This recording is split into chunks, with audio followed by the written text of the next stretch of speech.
যিনি অতিথি রয়েছেন তার মুখেই আমরা আপনার নামটা একটু আমাদেরকে যদি বলতেন, আমাদের শ্রোতাদেরকে। বর্ষা ইসলাম। বর্ষা ইসলাম, আর একটু লাউডলি বলতে হবে। হ্যাঁ, বর্ষা ইসলাম। বর্ষা ইসলাম।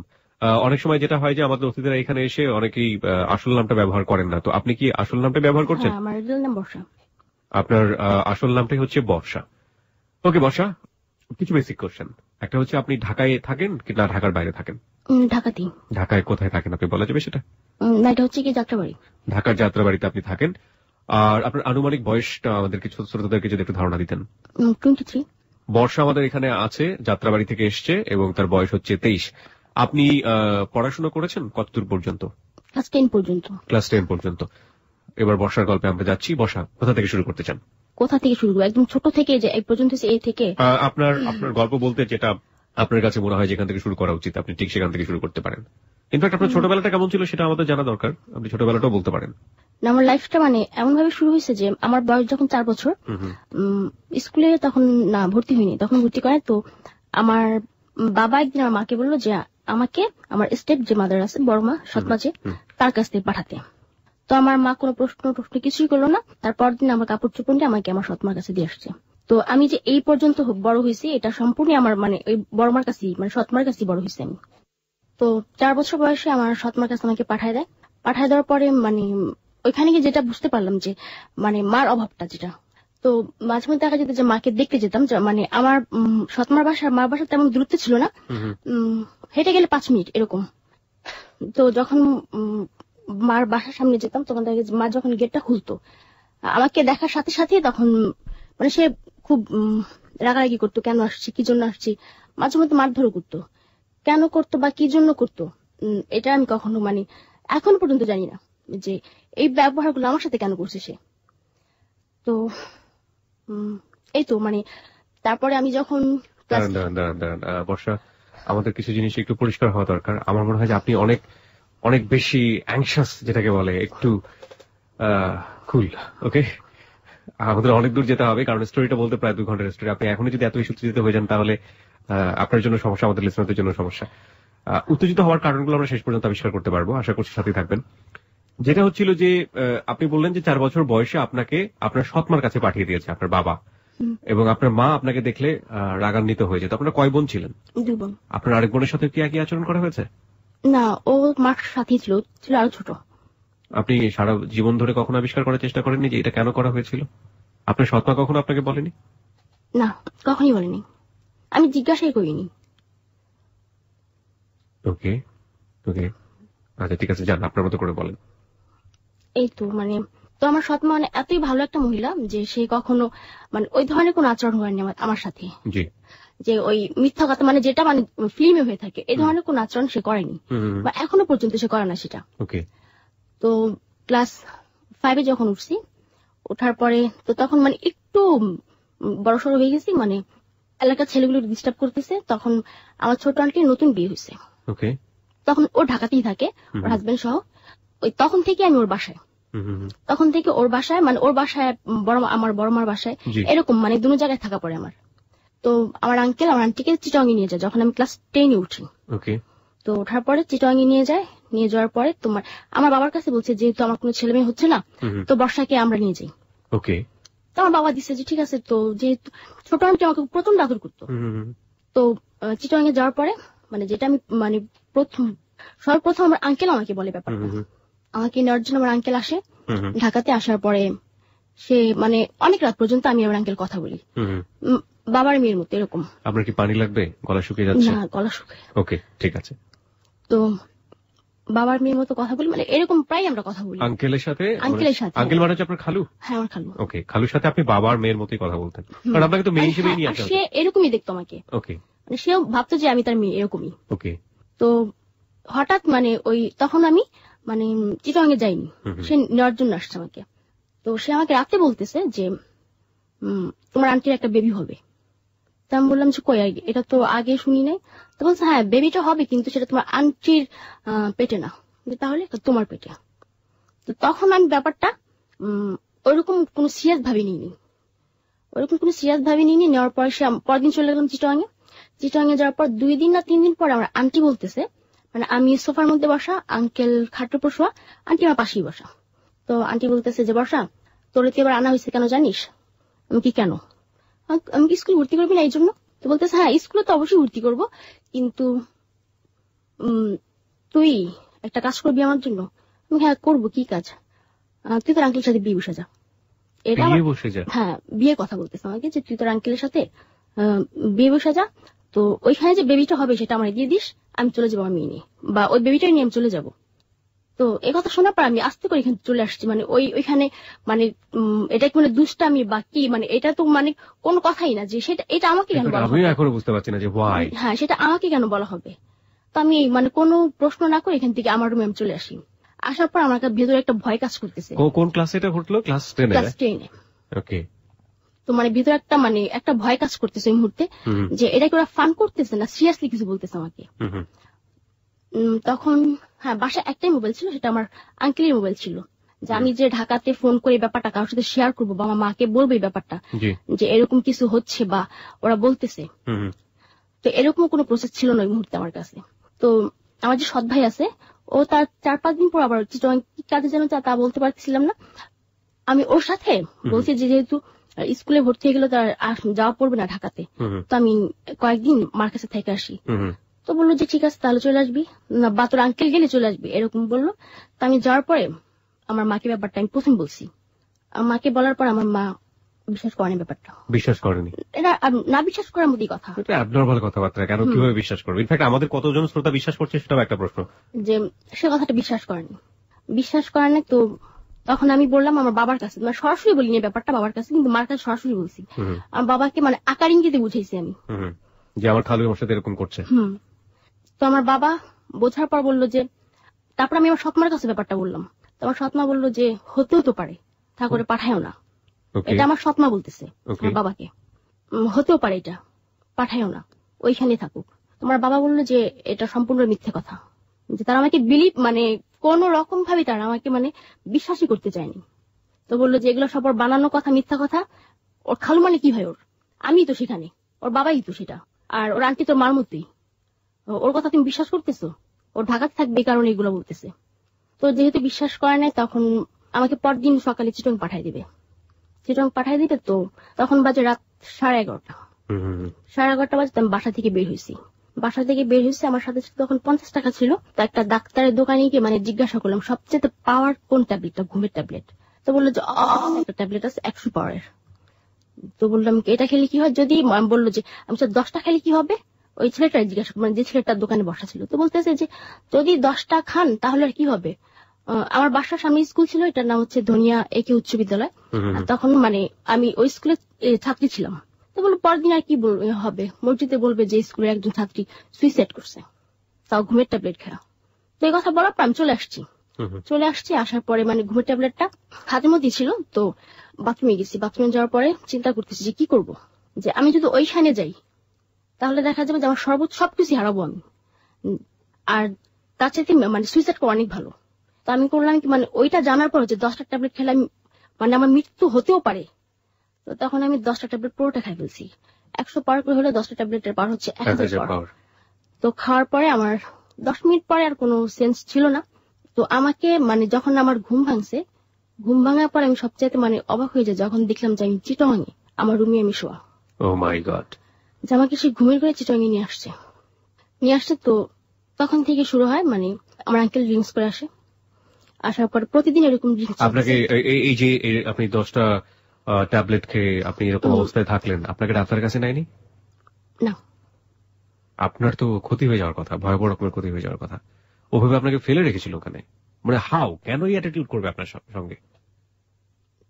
আমি আজ পর্যন্ত জানি না যে কেন করছে, যে আমার সাথে মানে আমার তারও 2টা বোন আছে, ওদের সাথে কেন করা হয়নি।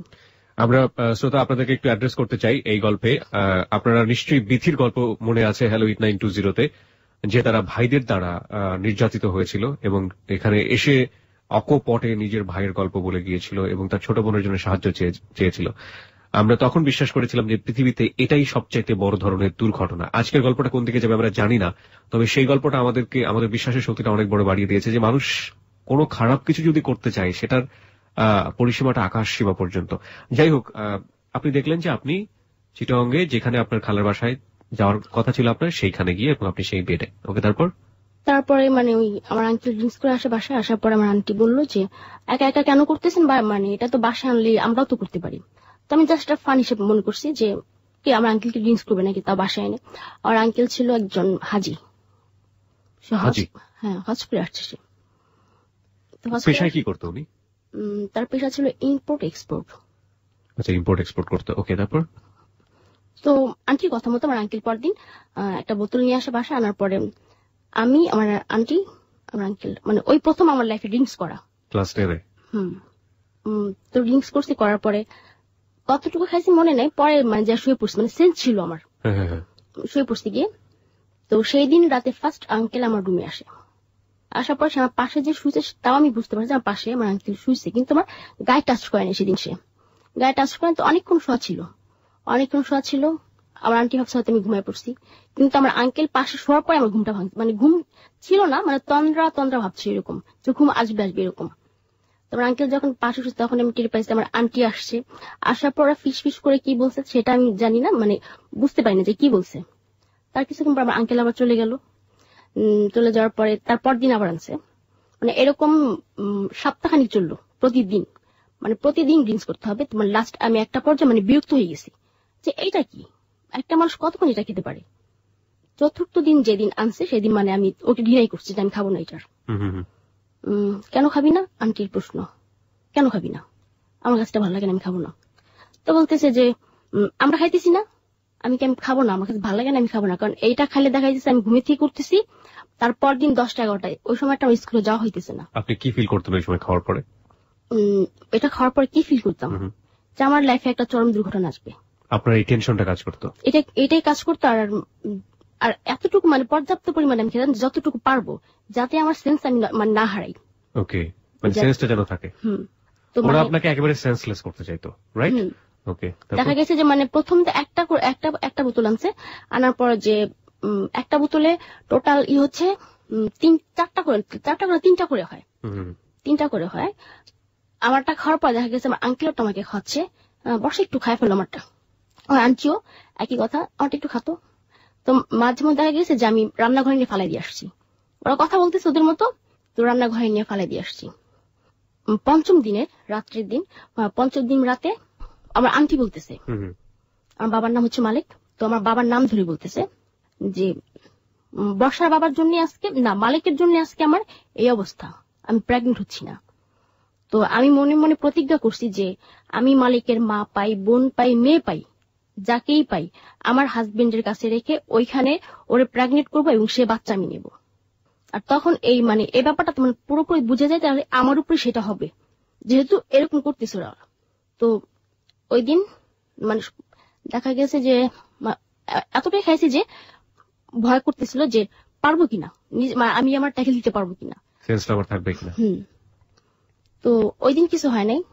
তার মানে লাস্ট যেদিন, ওই দিন ওরা মানে 3টা বোতল আনছে, আমার আঙ্কেল 3টা বোতল আনছে। আনার পরে আমার একটা দিল, আন্টির একটা আর তার একটা। তো বলতেছে যদি পুরো বোতল শেষ করতে না পারো তাহলে এই বোতলের দাম দিয়ে উঠতে হবে। তো আমার আন্টি বলতেছে বর্ষা দিবে কোথা থেকে? তো বললো যে বর্ষাটা না আমি দিয়ে দিলাম যদি না পারে। তো ওই দিন মানে ওই পুরোটা আমি খাইছি। আমি একটু থামাচ্ছি। এই যে আপনি এর আগের দিন বেশ কিছুদিন ধরে খাচ্ছেন, আপনার খালু তো আপনার রুমে আসতো, উনি সেই সময় কি ধরনের আচরণ করতো আপনার সঙ্গে? চেষ্টা করতো কোনো কিছু করার? না, কোনো কিছু চেষ্টা করতেন, এমনি গায়ে হাত দিয়ে শুয়ে থাকতো। ওকে।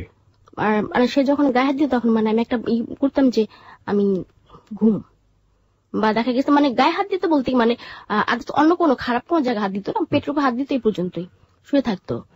তো লাস্ট যেদিন মানে আমার সাথে ওই ঘটনাটা ঘটবে, তো সেদিন মানে আমি তো চরম সুযোগ পেয়েছিলেন। Let me ask you one thing, সেটা হচ্ছে আপনি তো জানেন যে এই ধরনের ঘটনা ঘটতে যাচ্ছে, আপনি আগে থেকেই জানেন। সো আপনার মাঝখানে অনেক বড় একটা সময় পেয়েছেন, আপনি ইচ্ছে করলে পালিয়ে যেতে পারতেন, আপনি ইচ্ছে করলে একটা বাসা থেকে পালিয়ে অন্য কোথাও চলে যেতে পারতেন। Why don't you try? আমি তখন ভাবছি যে আমি কোথায় যাবো পালায়া, আমার ফ্যামিলি আমাকে বিশ্বাস করতেছে না।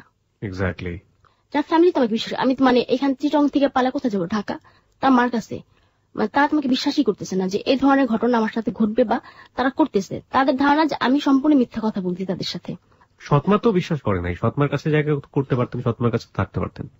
না, রাখতো না আমাকে, কারণ আমার বাবাকে আমার যে 2 মা প্রচন্ড বিশ্বাস করে, ভালোবাসে, ভয় পায়, মানে সে যা বলে তাই। তো একটা পর্যায়ে তো মানে যেদিন লাস্ট মুহূর্তে মানে 7 দিনের দিন, মানে আমি পুরো সেন্সিন এটা আমি জানি যে আমি আমার রুমে কি হয়ে গেছে তাও আমি জানি না, কিন্তু মানে খাওয়ার আগে আমি, কারণ আমি জানি যে আজকে কিছু একটা হবে, যেহেতু 3টা বোতল আজকে আনছে। তো দুর্ভাগ্য যে আমি কিছুই বুঝি নাই বা কোন রকম কোনো অনুভূতিও নাই। তো মানে 2 মাস পরে দেখলাম যে পিরিয়ড যেটা মেয়েদের, এটা বন্ধ হয়ে গেছে, আমার বন্ধ হয়ে গেছে। তো তখনও বুঝতে পারছিলাম না যে আমার পিরিয়ড কেন বন্ধ। তো আমি আমার যে সৎবোন আছে, ওর তখন বিয়ে হয়েছে, নতুন বিয়ে হয়েছে, ও প্রেগনেন্ট। তো ভাবলাম যে ও যেহেতু প্রেগনেন্ট, তাহলে আমি যদি প্রেগনেন্ট হই তাহলে অবশ্যই বলতে পারবে। তো জিজ্ঞাসা করলাম, আচ্ছা মেয়েদের কি পিরিয়ড বন্ধ হয় কখনো? তো বললো যে হ্যাঁ, মাঝে মধ্যে বন্ধ হয়, 2-1 মাস এরকম বন্ধ থাকে এটা। তো বললো কেন? আমি কিনা এমনিতেই। 3 মাস চলে গেল, কোনো কিছু হচ্ছে না। তো কি করবো, কার কাছে বলবে ব্যাপারটা আমি? তো যেহেতু এটার জন্য দেয় আমার আঙ্কেল, অবশ্যই সে জানে। তখন মানে আমি আমার আঙ্কেল সেদিন মানে নিজের থেকে বলছি যে আজকে আমি রিং করবো।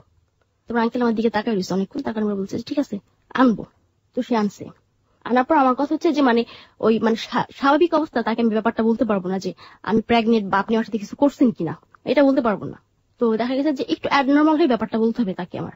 খাওয়ার একটা পর্যায়ে যখন আমার আন্টি বাথরুমে গেছে, তখন আমি তাকে জিজ্ঞাসা করছি যে আপনি আমার কাছে সত্যি কথা বলবেন? তো বললো যে হ্যাঁ বলবো, কি হয়েছে, আপনি কার সাথে কিছু করছেন? তো সে আমার দিয়ে অনেকক্ষণ তাকানোর পরে সে মানে হ্যাঁ না কিছুই বলতেছে না। কেন, কি সমস্যা? আমার মনে হচ্ছে আমি প্রেগনেন্ট। তো আমার আঙ্কেল তখন বললো যে সে শুধু হ্যাঁ বললো। সে হ্যাঁ বলার পর আমি আমার রুমে চলে গেছি। তো আমার আন্টিরও হয়তো ব্যাপারটা আমার আঙ্কেল বলছে যে বর্ষা প্রেগনেন্ট। তো এটা যখন বলছে, তো আমার আন্টি জানে কিনা তা আমি জানতাম না, আন্টি জানে কিনা।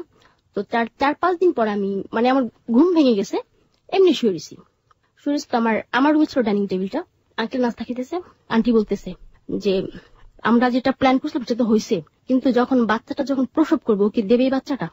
আমার আঙ্কেল বলতেছে যেহেতু ওর বিয়ে শাদী হয় নাই, অবশ্যই দিয়ে দেবে, আর এটার জন্য ওর কিছু একটা আমরা দেবো। তখন আমার আন্টি বলতেছে যে আপনি তাহলে একটা কাজ করিয়েন, ওর জন্য খুব ভালো একটা ছেলে দেখিন যাতে আমরা ওর বিয়ে শাদী দিতে পারি। তোমার আঙ্কেল অফিসে চলে গেছে। তো আমি তখন মানে পুরোপুরি শুয়ে গেলাম যে আমার আন্টি ব্যাপারটা জানে, এবং আমার আন্টির প্রশ্রয়ে আমার আঙ্কেল আমার রুমে আসছে। একটা জিনিস খটকা লাগবে সবার কাছে, সেটা হচ্ছে একটা মেয়ে যখন প্রেগনেন্ট হয় তার শারীরিক অবয়ব চেঞ্জ হয়। তারা যে প্ল্যানটা করেছে আপনাকে প্রেগনেন্ট করে আপনার কাছ থেকে বেবিটা নিয়ে নিবে, এখন কথা হচ্ছে যে আপনি যে অবস্থায় আপনার শরীরে যে চেঞ্জটা হতো সেই অবস্থায় কি আপনি নিঃসন্দেহে যে কোনো জায়গায় তাদের এগেইনস্টে ক্লেইম করতে পারতেন, বা আপনার ফ্যামিলি যে আপনাকে বিশ্বাস করতো না সেইটা আপনি দেখায় বলতে পারতেন যে দেখো আমার কি করেছে বা কি অবস্থা, এরকম সুযোগ তো ছিল না? আমাকে মানে আমি এটা মানে 7 মাস পর্যন্ত আমি মানে গর্ভে ধারণ করছি। ওকে, যাই আমরা সিরিয়ালি যে গল্পে একের পর এক কি হয় তারপর। তো যখন 3 মাস, তো আমি আমার আঙ্কেল বাসা আসার পরে আমি তখন জানলাম যে আমার আন্টি ব্যাপারটা সম্পূর্ণ জানে, এবং ওর প্রশ্রয় এটা হয়েছে। কারণ একজন ওয়াইফ যদি তার হাজবেন্ডকে প্রশ্রয় না দেয়, স্বর্ণ একটা মেয়ের কাছে কখনই আসতে পারে না। তো তারপর কাউকে কিছু বলি না, চুপচাপ থাকি। তো মানে আমি শুধু মানে যখন আমার আঙ্কেল বাসায় আসে তখন আমি শুধু থাকি যে তার মোবাইলটা আমি কখন নিব, যে যখনই হোক আমার মাকে আমি ব্যাপারটা বলবো যদি আসো এখানে আসা দেখা যাও আমার কি অবস্থা। তো যখন রাত্রেবেলা মোবাইলটা চার্জে রাখতো, আমি চার্জে থেকে আনার পরে দেখতাম যে এটার মধ্যে কোনো সিম কার্ড নেই। যে আমি যে ওরা বুঝতে পারছে যে আমি অবশ্যই ব্যাপারটা জানাবো, বাইরে কোথাও যোগাযোগ করবো। আপনাকে সারাদিন বাসার মধ্যে বন্ধ করে রাখতো ওরা? আপনাকে স্কুলে কোথাও ভর্তি করেনি? ভর্তি করছি কিন্তু যাওয়া হয়নি আমার। আপনাকে যেতে দেয়নি কখনো? যেতে দেয়নি কখনো, বাসার মধ্যেই ছিলাম। তো আমার 4 মাস হয়ে গেছে। 4 মাস যখন হলো তখন আমি আমার আঙ্কেলরে বলতেছি যে আপনি যদি এটার কোনো ব্যবস্থা না করেন তাহলে আমি সুইসাইড করবো। সুইসাইড বুঝেন? আমি সুইসাইড করবো। তোমার আঙ্কেল বলতেছে যে সমস্যাটা কি, তোমার আন্টির কাছ থেকে থাকবে তাই না, দিয়ে দাও।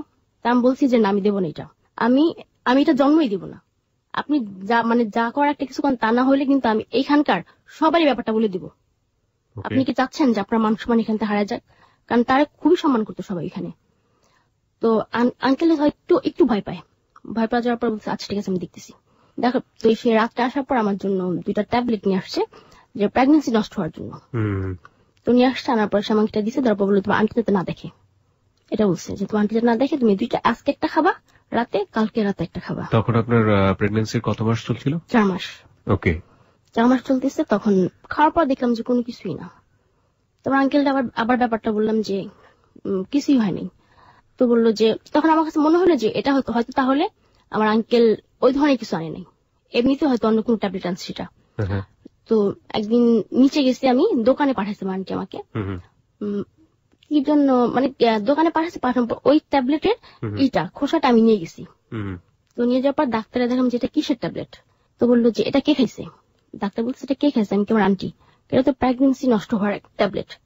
সে কি এটা জেনে খাইছে না জেনে খাইছে। আমি কি না জেনে খাইছে সে, কিন্তু মানে তার তো কিছু হয়নি, এর জন্য মানে আমি মানে তাকে আমার বলছে জিজ্ঞাসা করার জন্য।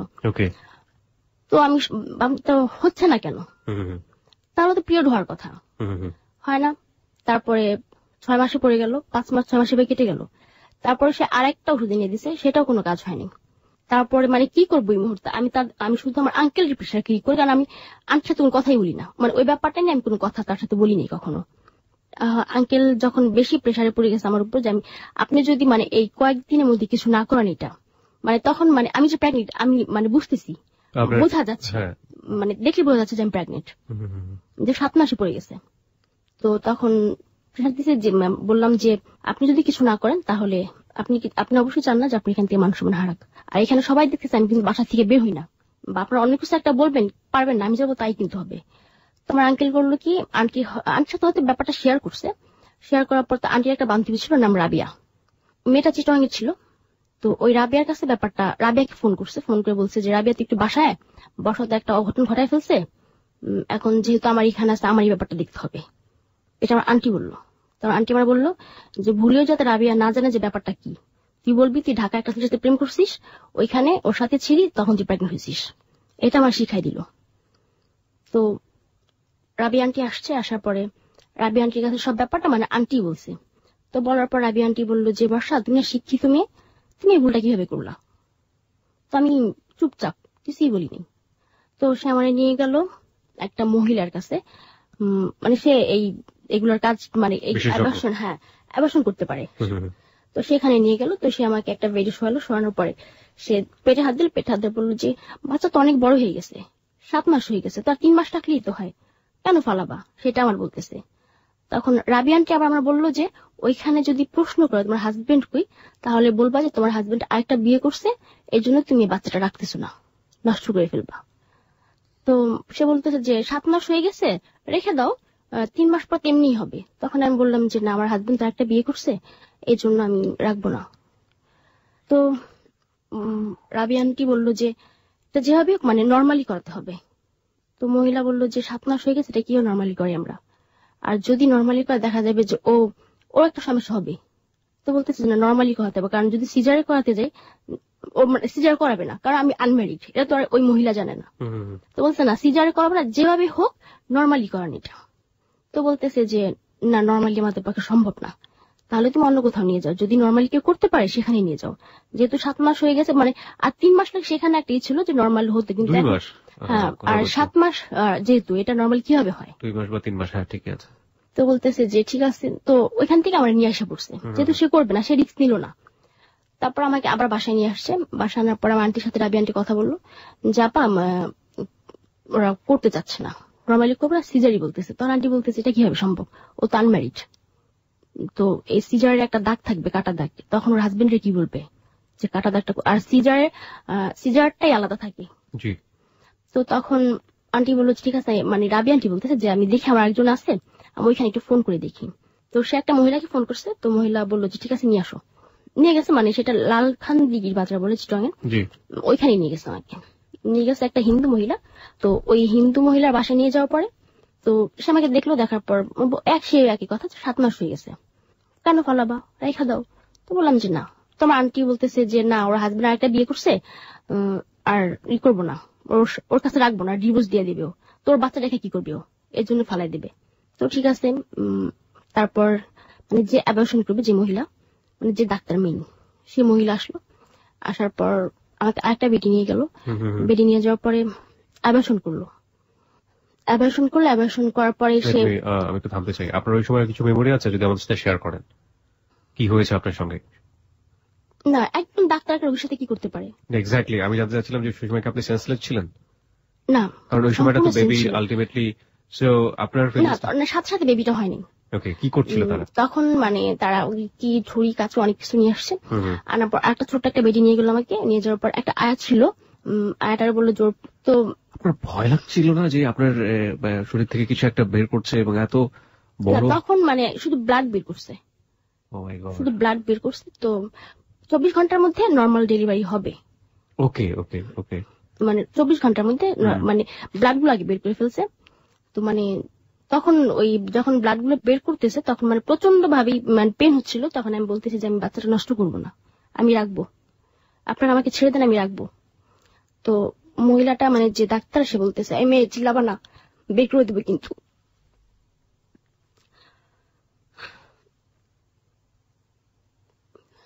তারপর ওই মানে ব্লাড গুলো বের করছে। ব্লাড গুলো বের করার পরে সাথে সাথে শরীরে আমার জ্বর চলে আসে, প্রচন্ড জ্বর, প্রচন্ড জ্বর আসে। তো বলতেছে যে ওরা ঠান্ডা পানি দিও না, ওরা গরম পানি দিবা। ওই ডাক্তার আয়াটাকে বলে গেল ঠান্ডা পানি দিবা না, আই করবা। তো আমাকে এভাবে রেখে ওরা চলে গেছে। চলে যাওয়ার পরে যে রাবি আন্টি ছিল সে বলতেছে যে বসা থাকো, আমি সকালে আসবো, তোমার কোনো সমস্যা? আমি বলছি না, আমার কোনো সমস্যা নেই। তো আর রাবি আন্টি জিজ্ঞাসা করলো যে কখন হবে এটা? তো বললো যে 24 ঘন্টার মধ্যে যদি হয় তাহলে তো হইলি, আর না হলে সিজার করতে হবে ওর। রাতে প্রচন্ড জ্বর, একটা ইঞ্জেকশন দিয়ে গেল আমাকে, 2টা ইঞ্জেকশন দিয়ে গেছে। বলছে যে তোমার যখন ব্যথা উঠবে তখন তুমি আমাকে ডাকবা। ওই ডাক্তার মহিলাটা বললো যে ব্যথা উঠলে আমাকে মানে ডাকবা, আর 24 ঘন্টার মধ্যে অবশ্যই এটা নর্মাল হয়ে যাবে। তো তার 24 ঘন্টা পার হয়ে গেছে। তারপর দিন মানে সন্ধ্যাবেলা অ্যাবর্শন করছে আমাকে। তো যখন দেখছে যে হচ্ছে না, তো আমাকে এসে জিজ্ঞাসা করলো তোমার পেটে কোনো পেন হচ্ছে? আমি বললাম যে না, পেটে কোনো পেন হচ্ছে না। তো মানে সে একটু চিন্তায় পড়ে গেল যে পেন হবে না কেন। তো তখন করলে কি মানে আমার যে বেবিটা হয়েছে সেই বেবিটাকে পুরো আস্ত বের করা নেই, ওটাকে কেটে কেটে বের করা হয়েছে।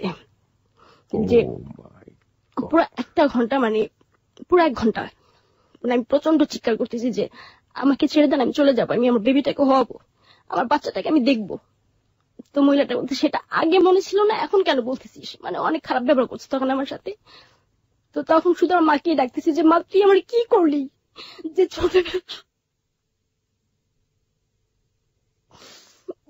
ছোটবেলা থেকে তুই আমার কাছে রাখলি না, এখন আবার এরকম একটার মধ্যে ফালাইলি তুই আমারে।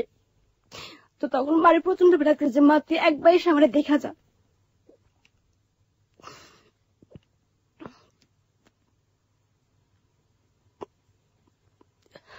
তারপর যখন 1 ঘন্টা পরে ওটা পুরোটা বের করছে তখন মানে ডাক্তারটা চলে গেছে, আর একটা আমার সামনে দাঁড়ানো। তারা বলতেছি যে আমার কি হয়েছে একটু বলবেন, আমার ছেলে হয়েছে না মেয়ে হয়েছে? তো সে বলতেছে তোমার না খুব সুন্দর একটা মেয়ে হয়েছে, তোমার মতো দেখতে, এটা কেন ফালাইলা তুমি?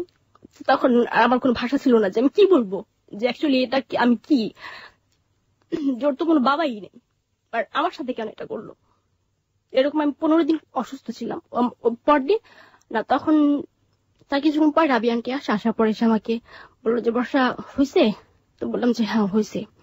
তো বললো তাহলে চলো। তো সে আমাকে মানে আমি উঠে যে দাঁড়াবো এর ধরনের কোনো ছিল না। আমার হাত পা প্রচন্ড কাঁপতেছিল যে উঠা যে বাইরে বের হবো। তখন আন্টি বলতেছে তুমি দাঁড়াতে পারতেছো না? বললাম যে না, আমার খুব কষ্ট হইতেছে দাঁড়াইতে।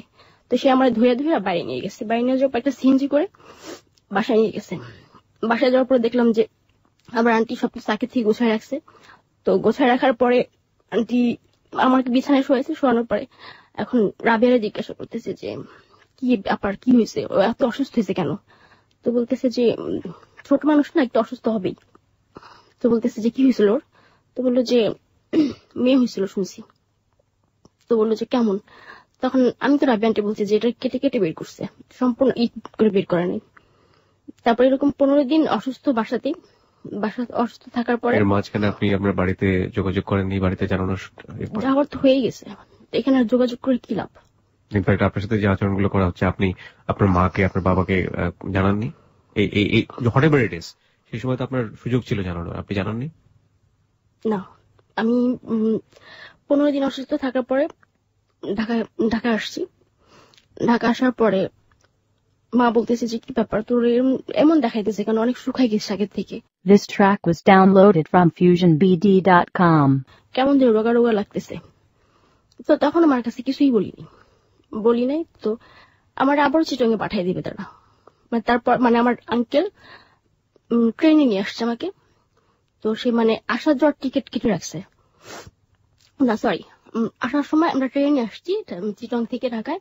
তো আঙ্কেল বলতেছে যে আমি তো কালকে চলে আসবো, তো তুমি আসবে না আমার সাথে? তো আমার কথা হচ্ছে আমি একবার ঢাকা যাই, তারপরে আসা না সেটা আমার উপরে। তো বললাম যে হ্যাঁ আসবো, কারণ এই কথাটা যদি এই মুহূর্তে না বলি তাহলে দেখা যাবে আমাকে আনবে না, সে যে কোনো একটা অজুহাত এসে আমাকে রেখে আসবো এখানে। তো বলে হ্যাঁ আপনার সাথে আমি চললাম, এখান থেকে কি করবো? তো তখন সেগুলো ঠিক আছে, তাহলে আমরা আসার সময় বিমানে চলে আসবো, সেটা বললো আমাকে। তো সে চিটং থেকে বিমানের টিকিট কেটে রাখছে। তো তারপরে ঢাকা আসলাম। আসার পরে আমার আঙ্কেল বলতেছে যে আজকে থাকো, কালকে এসে আমি তোমার নিয়ে যাবো এখান থেকে। বললাম আচ্ছা ঠিক আছে। তো শুধু একটা রাতই পাচ্ছি আমার মার মানে কথাগুলো বলার জন্য। তো রাতের বেলা আমি মার পাশে যেয়ে বসছি। তো মা আমার সাথে কথাবার্তা বলতেছে, ওরা কেমন আচরণ করে। তার তো বোন, তার তো মানে সে তো কখন ধারণা করেন যে তার মেয়ের সাথে এই ধরনের বিহেভ করবে। তখন আমার কাছে আমি ব্যাপারগুলো বলি যে আমার সাথে এই ঘটনা করা হয়েছে মা। তখন দেখি মা খুব কান্না করতেছে যে আমি কার কাছে কি দিলাম। এমন তো না যে আমার ঘরে ভাতের অভাব, টাকা পয়সার অভাব, যে আমার মেয়েটাকে রাখতে পারতেছি না, কোনো কিছুই না। তোর ছেলে মেয়ে নাই বিধেই তো আমি তোর কাছে দিছি আমার মেয়েটারে, আর তুই আমার মেয়েটা এরকম একটা সর্বনাশ করলি, মানে এটা কাঁদতেছে। সে বলতেছে একা একা। তখন বলতেছে যে দেখি তুই যে 7 মাসে প্রেগনেন্ট ছিলি, তোর তলপেটের কি অবস্থা দেখি। তখন আমি আমার মাকে দেখালাম। তো মা দেখে খুবই কান্না করতেছে যে এটা কি। আমার আন্টি নাম শেলি, যে আরে শেলি তুই এটা কি করলি আমার মেয়ের, তুই আমার মেয়ের জীবনটা এভাবে নষ্ট করে দিলি। তো তখন বলতেছে আমি তোরা কখনো পাঠাবো না। তখন আমি মা বলতেছি কেন পাঠাইবা না, যাবার তো হয়েই গেছে, এখন পাঠাও। আমার তখন বিশ্বাস করে তোমরা। আমার আঙ্কেল তারপর দিন আসছে। আসার পরে মা সরাসরি তারা কিছু বলে নাই, যে কিছুই বলে নাই, বা তার প্রতি একটা ক্ষোভ রাগ আছে এটা সে বুঝতেই দেয়নি। তো বললো যে বর্ষা যাবে না, বললো যে না বর্ষা যাবে না, কয়েকটা দিন পরে যাক। অনেকদিন পরে আসছে, মানে তখন টোটাল 7 মাস পরে আমি আসছি, মানে ওইটা অ্যাবর্শন হওয়ার পর সুস্থ হয়েছে, তারপরে তো ঢাকাতে আসছি, প্রায় 8-9 মাস পরে আমি ঢাকাতে আসছি। তো মা বলতেছে যে অনেকদিন পর আসছে, আমার সাথে কয়েকটা দিন থাকুক। এটা হচ্ছে 2008-এর ঘটনা, এই আমার অ্যাবর্শন এই বাবুটা। তো 2008 মানে এটা শেষের দিকে। বাবাকে ওই মুহূর্তে বলে নাই? হ্যাঁ, বাবাকে প্রথমে বলে নাই। মানে বাবা যখন জানতে চাইলো যে চিটং যাচ্ছে না কেন, তখন বলছে না ওরা পাঠাবো না। কেন? আমার সামনে কিছু বলে নাই, হয়তো রাত্রেবেলা শুয়ে কথাগুলো তাকে বলছে। তখন আমার বাবা বললো যে এটা কেন করলো ওর সাথে। তাই আমি মাকে বলছি যে আমার বাবার কারণে আজকে আমার এই অবস্থা। না, এটা আমি আজও পর্যন্ত জানি না। আর সে আমার বাবা বিধায় আমি তাকে আজও পর্যন্ত সেই প্রশ্নটা করতে পারিনি যে তুমি ওর সাথে কি করছিলা, যে যেটা খেসারত আমার দিতে হইলো। বর্ষার সংবাদের আগে আমরা যে জায়গাটাতে ছিলাম, আপনার বাবা ব্যাপারটা জানতে পারলো, এবং জানার পরে কি হলো সেটা আমরা একটু আপনার কাছ থেকে জানি। জানার পর মানে আমার বাবা যতটুকু বললো যে যদি অপরাধ করে থাকি সেটা আমি করছি, তো এটা কেন করবে, তো আমার মেয়ের উপর এটা কেন করবে, এটাই কি ওর ভিতরে ছিল যে আমার কাছে মানে ভালো মানুষই দেখায় আমার মেয়েটা আমার কাছ থেকে নিয়ে যাবে। তো বাবা বললো যে ঠিক আছে, তাহলে ওরা পাঠানোর দরকার নেই, এখন ও কি করতে চায় ওরে জিজ্ঞাসা করো, যে এখন আমি আমার লাইফটাকে কোন দিকে মানে ঘোরাতে চাচ্ছি সেটা আমার বাবা আমার মাকে বলতে বলছে যে এখন আমি কি করব। এখন মা বলতেছে যে তোর লাইফে যেটা হয়ে গেছে এটা জাস্ট একটা অ্যাক্সিডেন্ট মনে কর তুই, বা স্বপ্নের মধ্যে ছিলি তুই। কোন ধরনের প্রতিশোধ নেওয়ার কোনো চিন্তা করলো না? না, মানে কোন ধরনের প্রতিশোধ বা এই ব্যাপারটা যে আমি আমার বাবা মাকে বলছি, মানে এটা আমার বাবা ওদেরকে বুঝতে দেয়নি, যে ব্যাপারটা ওরা জানে যে আমার মা বাবা এটা মানে এরা জানতেছে, আমার ফ্যামিলি ওরা জানতেছে, এটাও বুঝতে দেয়নি। ওরা আসছে মানে আমাদের বাসায় চিটং থেকে বেড়াতে আসছে, তারপরও মানে ওদের সাথে মানে ওই ধরনের কোনো বিহেভি বুঝতে দেয়নি যে আমার মেয়ের সাথে এত বড় একটা ঘটনা করছি, তোদের কেন আমি কথা বলবো, মানে আগের মতোই আচরণ করছে ওদের সাথে। তো মামাকে বললো যে এখন তুই কি করবি, তোর গ্রামে পাঠাই দে, মানে বরিশাল, আমাদের গ্রামে বেরোচ্ছে বরিশাল। তো বললো যে তাহলে এক কাজ করি, তুই গ্রামে চলে যা, ওইখানে থাক কয়েকটা দিন, তোর ভালো একটা ছেলে দেখে বিয়ে দিয়ে দিই। তো এই কথা মানে বিয়ের কথা বলার পর তো আমি তাকে ভালো মন্দ কিছুই বলিনি মাকে, যে আমি কি করব বা কোনো সাই দিইনি কথাতে। তো তার কয়েকদিন পর আমার স্টেপ মাদার আসে, মানে সে ব্যাপারটা জানে যে আমার সাথে এরকম একটা ঘটনা ঘটছে। মানে দেখা গেছে যে আমার মার ফ্যামিলির, আমার মামা, তারা মামিরা, তারপরে যে আমার মার যে খালা আছে, এরা সবাই ব্যাপারটা জানছে, এবং জানার পর আমার ছোট আন্টি সবাই খুব ধিক্কার দিছে যে এটা ওর সাথে কেন করলি, একটা বাচ্চা পালকান তুই, বাচ্চা তো পালকও পাওয়া যায়, এ তো তোর ভাগ্নি ছিল, তোর বন্ধু ছিল, তোর মেয়ের মতোই তো ছিল, তোর মেয়েই তো এটা। সবাই ব্যাপারটা জানছে। তো ওরা যখন বুঝতে পারলো যে ব্যাপারটা সবাই জানাজানি হয়ে গেছে, আমি বলে দিছি ব্যাপারটা, তখন আমার আন্টি শুধু এতটুকুই বললো যে এটা যে তোর আঙ্কেল তোর সাথে করছে তার প্রমাণ তুই কি দিবি, তার কোনো প্রমাণ দিতে পারবি তুই যে তোর আঙ্কেল এটা করছে তোর সাথে? তখন আমি এতটুকু বললাম যে যদি এটা আমার আঙ্কেল না করে থাকে তাহলে তোরা কেন এতটা করবি আমার জন্য? তাহলে তো আমার আব্বা বা আমার মাই বলতে পারতো যে দেখ তোর মেয়ে কোথা থেকে কি করছে, এখন আমরা এটা কি করবো। Exactly, that was great point. এটাই আন্টিকে বললাম, মানে আমার আন্টির সাথে আমার তুই সম্পর্ক ছিল, মানে ছোটবেলা থেকে তুই সম্পর্ক। ও তখন ও আমার একটা কথা বললো যে আমি এখনো বিশ্বাস করতেছি না যেটা তোর আঙ্কেলের ছিল, এটা বললো সে আমাকে, যে আমি এখনো বিশ্বাস করতেছি না। আমি তোর ধারণা কি তাহলে এটা আমি ঢাকা থেকে নিয়ে গেছি, বা আমি কোন সাথে তোমার সম্পর্কে এ ধরনের কিছু মানে বলবি তুই? ও বললো যে হ্যাঁ, মানে ও এক কথা ওর হাজবেন্ডের নির্দোষ বলতে চাচ্ছে, বা ওরা পুরোটাই নির্দোষ যে আমার সাথে এ ধরনের কোনো বিবরণ করেনি, বা ঘরে কোনো ড্রিঙ্কস টিঙ্কস কিছুই করা হয়নি, এটা মানে ও বলতে চাচ্ছিল। তো আমার মা এ ব্যাপারে মানে আজও পর্যন্ত ওরা কিছু জিজ্ঞাসা করেনি। তার কিছুদিন পর আমার স্টেপ মাদার আসার পরে মানে সে আমার বুঝাইতেছে যে মা যা আবার হয়ে গেছে তোমার লাইফে, এটা নিয়ে বসে থেকো না, তোমার আবার স্কুলে ভর্তি করে দিয়ে তুমি পড়াশোনা শুরু করো, সেটা বললো আমাকে প্রথমে।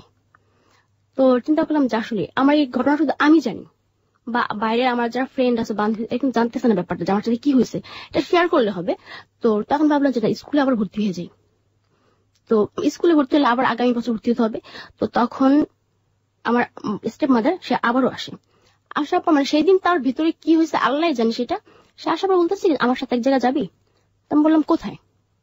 তো বললো যে এইভাবে ঘরে বসে না থেকে পার্ট টাইম জব কর। আমি বললাম যে আমি জব পাবো, দেবে আমার কেউ জব, আমি কতটুকু শিক্ষিত? তো বললো যে হ্যাঁ আছে, আমার কাছে একটা ভালো লোক আছে, তো মানে ছোটখাটো একটা মেয়ে খুঁজতেছে, মানে তার অফিসে বসার জন্য। কি অফিসে, মানে তার ফাইল আগায় দিবে এই পর্যন্ত। তো সে আমাকে নিয়ে গেল, আমি তার নামটা বলতে চাচ্ছি না, মানে আমাদের ওইখানে চেয়ারম্যান। তো চেয়ারম্যানের কাছে নিয়ে গেল আমাকে সকালবেলা, খুব সকালে সে আসার পর মানে নিয়ে গেল এখানে তার একটা বাগান বাড়ি, একটা হচ্ছে তার নিজের বাড়ি। তো সে ফ্যামিলি নিয়ে যে বাসাটা থাকে ওইটার নিচে তার অফিস। তো সর্বপ্রথম আমরাই এসেছি এখানে, আমি আর আমার স্টেপ মাদার, যা বসা রয়েছে তো বসেই রয়েছে, কোথায় চেয়ারম্যান, কোনো চেয়ারম্যান আসে না। তো আস্তে আস্তে মানে বেলা বাড়তেছে, তার কাছে লোকজন আসতেছে এক একটা বিচার নিয়ে। তো তার মানে যেখানে বসেছে কথাগুলো শুনে মানে চেয়ারম্যান, তো তখন পুরো হলরুমটাই ভরে গেছে লোকে। দুপুর তখন 2টা বাজে, তখন চেয়ারম্যান আসেনি। তখন আম্মারে বলতেছি যে আম্মা চলেন চলে যায়, চেয়ারম্যান হয়তো আসবে না। তো বলতেছে আরেকটু দেখি, আমি কি আমার ভালো লাগতেছে, আমার খুব খিদে লাগছে, আমি বাসা চলে যাবো। এটা বললাম আমার আম্মাকে। তো বললো যে ঠিক আছে তাহলে চলে যাই। তা আমরা যখন বের হচ্ছি তো তখন চেয়ারম্যান ছিল দোতলায়, সে দোতলা থেকে আমাদের পেছন সাইড দেখছে। দেখার পর তারা বাসায় যে দারোয়ান ছিল তারে দিয়ে আবার ডাকাইছে যে ওই যে একটা মহিলার একটা মেয়ে যে বের হয়ে গেল ওদিকে ডাকা নিয়ে আসো। তো দারোয়ান আবার বললো যে আপনাদেরকে স্যার ডাকে। তো আমরা বলতেছে যে তাহলে চেয়ারম্যান হাতে নিচে নামছে, চল। আমরা তখন মানে চেয়ারম্যানের হলরুমে সে সবার কথা শুনে হলরুম থেকে বের হইলে তার একটা পার্সোনাল রুম আছে যেটা পুরো গ্লাস দিয়ে করা। তো সে যখন ঢুকতেছে তখন মানে আমি তার সাইডে দাঁড়ানো। তো সে করলো কি হলরুমে গেল, হলরুমে যাওয়ার পরে কার কি মানে অল্প অল্প শুনলো, কয়েকটা ধমক দিল, আজকে কোনো কথা শুনবো না, কালকে এসো, কার কি লাগবে, ও কি জন্য সালামের কাছে বলে যে কি কি কার লাগবে ও দিয়ে দিবে, এ কথা বলে সে তার পার্সোনাল রুমে চলে গেল।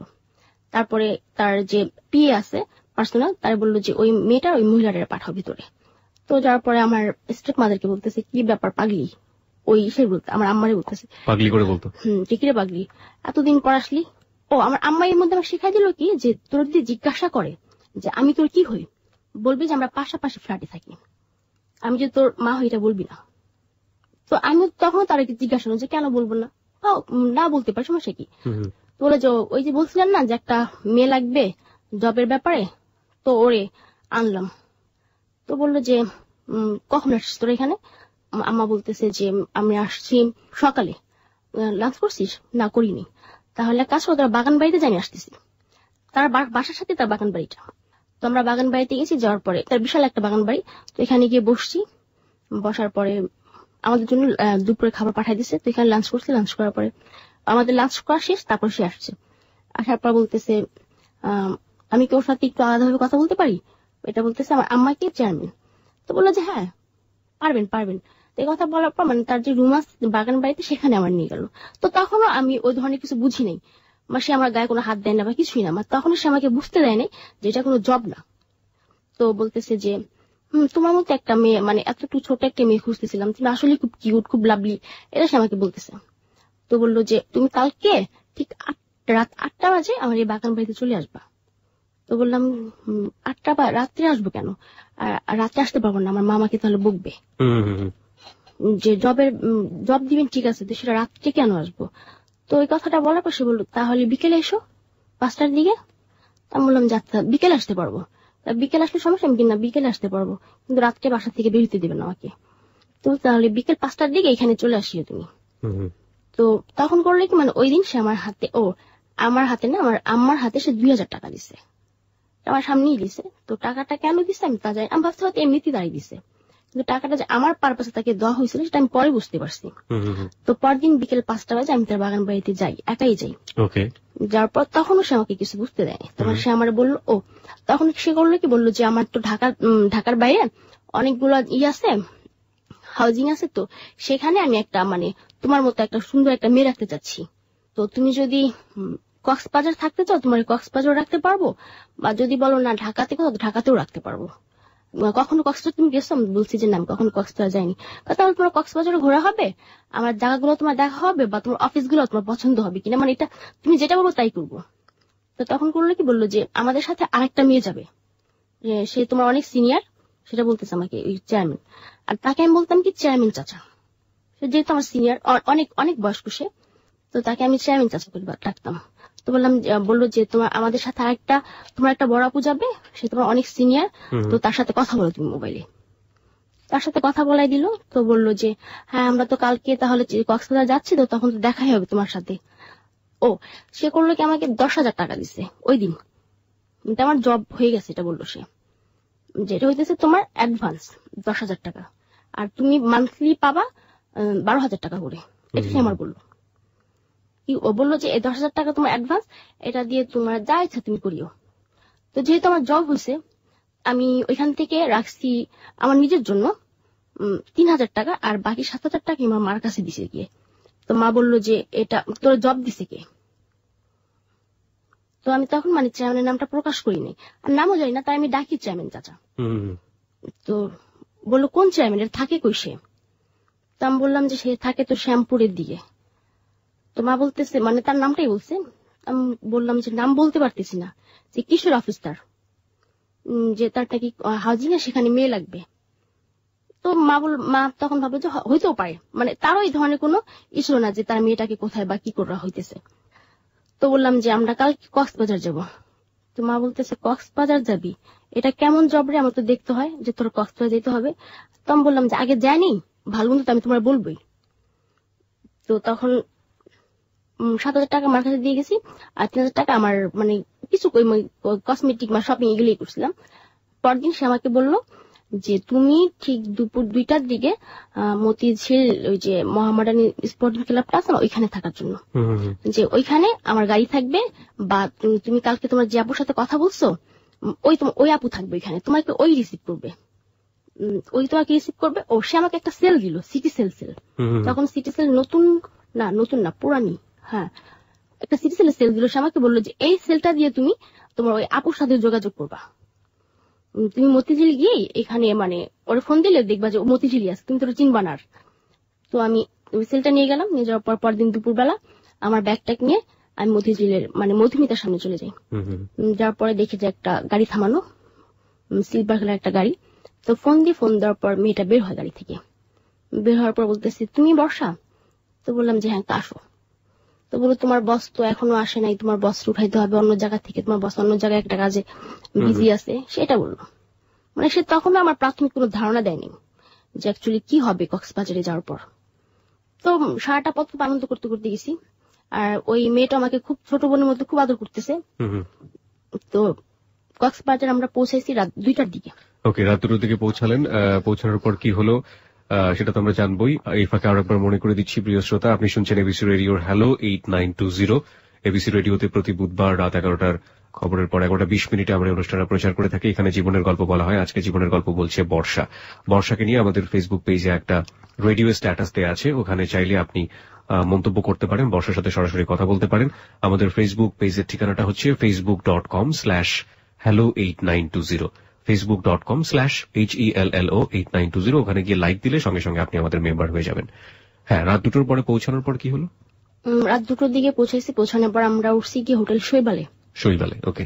হোটেল শৈবালে উঠার পরে ওইখানে মানে তার যে পিএ মানে পার্সোনাল অ্যাসিস্ট্যান্ট যে লোকটা, ওই লোকটা আলাদা একটা রুমে দিচ্ছে, আর ড্রাইভার আর আমাদের জন্য মানে আমার আর ওই মেয়েটার নাম ছিল নূপুর, মানে যে আমার সিনিয়র ছিল তার নাম ছিল নূপুর। তো ওই নূপুর আপু আর আমাদের মানে 2টা রুম ছিল, মানে ফ্যামিলি সুইট যেটাকে বলা হয়।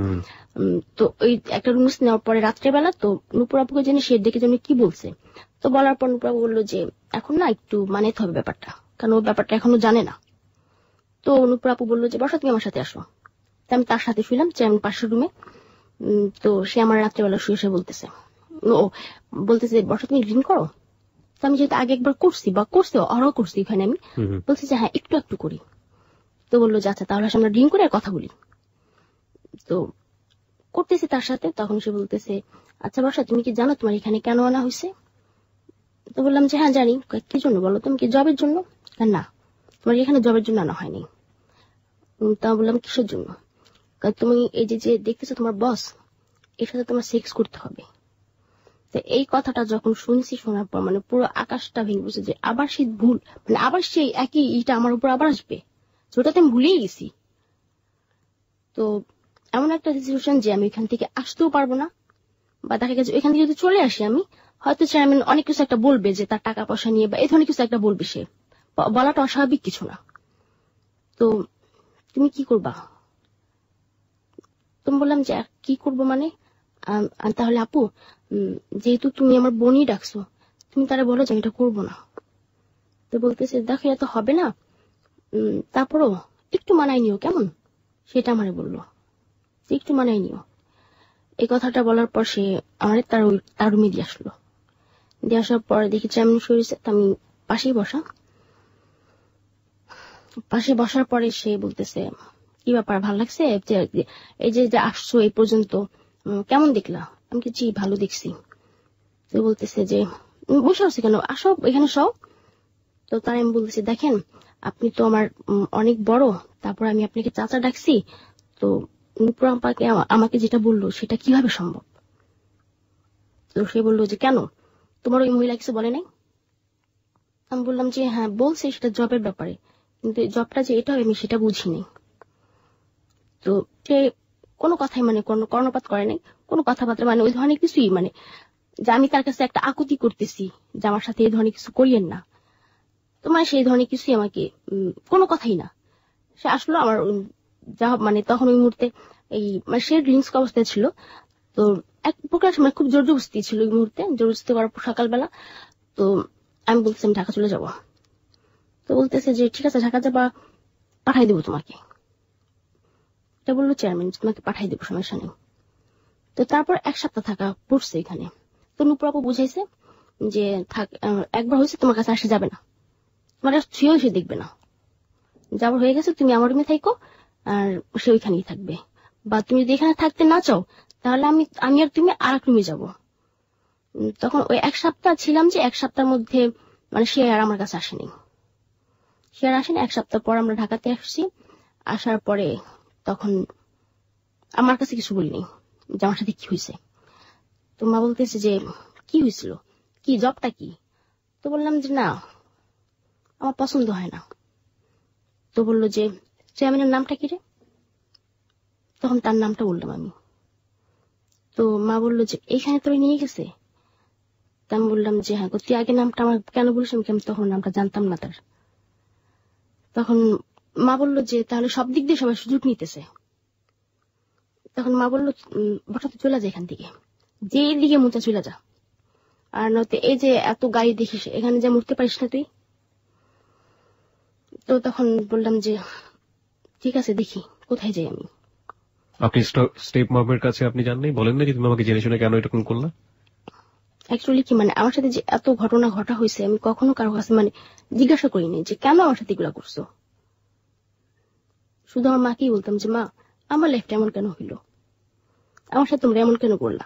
যে আর 4 বছর আমি না হয় অপরাধ করছি, কিন্তু 4 বছরের একটা মেয়ে কি অপরাধ করছিল তোমার কাছে সেই দিন যে আমার এইভাবে ফালাই দিলা।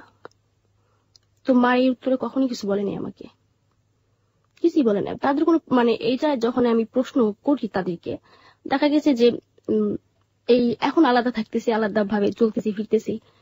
তো ওইখান থেকে আসার পরে মানে ওই দিন আমি বাসা থেকে বের হয়ে যাই।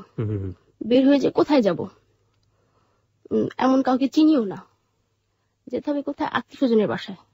তখন চিন্তা করলাম না আমার লাইফটা নষ্ট, আমার সংস্পর্শ আসলে আমার বোনেরও নষ্ট হয়ে যাবে। তো কোথাও গেলাম না, চলে গেলাম সেই নুপুরাপুর বাসায়। তার বাসা ছিল গোড়ানে। তো সেখানে চলে গেলাম, চলে যাওয়ার পরে উনি কি করতেন, ওনার কাছে? আপনি যে নুপুরের কথা বলছেন, তো এই নুপুর কি করতো? ওর এই মানে এইটা ছিল বিজনেস, মানে এই মেয়ে দিয়ে ও বিজনেস করতো, এক কথা দেহ ব্যবসা। মানে মেয়েদেরকে পটায় পটায় ও নিজেও করতো? নিজেও করতো আর অন্যান্য মেয়েদেরকে দিয়েও করাতো। ওকে, তো আপনি সেই নুপুরের কাছে গেলেন? কারণ আমি ভাবলাম যে এখন যেহেতু আমি একটা নষ্ট একটা লাইফে চলে আসছি, বা দেখা গেছে আমার সঙ্গে পড়ছে আমার যে বোনেরা থাকবে এরাও হয়তো একদিন ব্যাপারটা বুঝবে, বা দেখা যাবে যে আমারই একবার ইচ্ছা লাগবে যে ওদেরকে আমি নিয়ে যাই। মানে এইসব চিন্তা ভাবনা করে আমি চলে গেলাম সেই নুপুরাপুর কাছে। তো তখন আমার অনেক জায়গায় জায়গায় নিয়ে গেল, অনেক ভালো ভালো জায়গাতে নিয়ে, ভালো ভালো জায়গা কি এটার মানে অনেক মানে খুব হাই সোসাইটি। আমরা একটু সিরিয়ালি শুনতে চাই, অল্প অল্প করে, যেহেতু আমাদের হাতে অনেক সময় আছে। আপনি যাওয়ার পরে কি হলো আমরা ধারাবাহিক ভাবে শুনতে চাই। যাওয়ার পর তাকে বললাম ব্যাপারটা যে এই আপু এখন আমি চলে আসছি বাসা থেকে। তো সে আমাকে খুব আদর যত্ন করতেছে। হ্যাঁ আশা বসতো আমার ভালো করছে, আশা করছিস। আপনাদের কি পারিবারিক অবস্থা খারাপ ছিল, ইকোনমি খারাপ ছিল? না মোটেও না। আপনার বাবা কি করতেন? আমার বাবা এই দয়াগঞ্জে এই যে দয়াগঞ্জে রিক্সা গিয়েছিল, এবং তার ওই সময় তার প্রায় 50টার উপর রিক্সা ছিল। 50টার উপরে রিক্সা ছিল তার। শুধু মানে ওই যে আন্টির ছেলে মেয়ে হয় না, এই কারণে আমাকে ওখানে পাঠানো। ওকে, আর কিছু তার মানে আর্থিকভাবে কোনো সমস্যা আপনাদের ছিল না? কোনো সমস্যা ছিল না। ওকে, জান। তারপর সে বললো যে হ্যাঁ থাকা দরকার নাই, ওর বাবা মার কাছে না থাকলে কি হবে এটা সেটা, কারণ সে যেহেতু একটু তো জানছে যে আমার স্টেপ মাদের আমাকে এখানে নিয়ে গেছে। ওকে, তো হ্যাঁ এরকম ওইখানে থাকার দরকার নেই, এখানেই থাকিস, মনে করবি আমি তোমার মতো, আর আমি তো তোর কমাদুর করি না। তো ওইখানে থাকলাম কয়েকটা দিন মানে ওইখানে প্রায় মাসখানেক ছিলাম ওইখানে আমি। থাকার পরে মাতো সে সন্তান নষ্ট হলো, তারপর সে সন্তান তার কাছে মামাকে এখান থেকে নিয়ে আসছে আবার বাসায়। আনার পরে মানে খুব কান্নাকাটি, বললো যে তোর আমি অনেক মানতের পর পাইছি, যে আমি ভাবছিলাম যে আমার কখনো ছেলে মেয়ে হবে না, আল্লাহর কাছে অনেক মানত করার পর তুই মানে তোরে পাইছি, কিন্তু তুই এমন হয়ে গেলি কেন।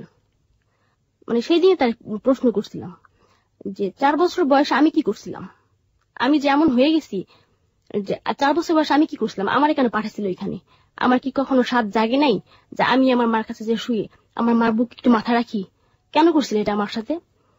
তো মা কোনো কথা বলে না। তো বললাম যে উত্তর নাই তোমাদের কাছে, আমি তোমাদের জন্য খারাপ হয়েছি, এবং এটা চিৎকার করে আমি বলবো যে আমি তোমাদের জন্য খারাপ হয়েছি, তোমরা আমাকে বুঝতে চাও না। যে আমি যখনই বলছি তোমরা ভাবছো যে আমি মিথ্যা কথা বলি, আমি মিথ্যাবাদী। তো তখন মার কোনো উত্তরই নেই তার।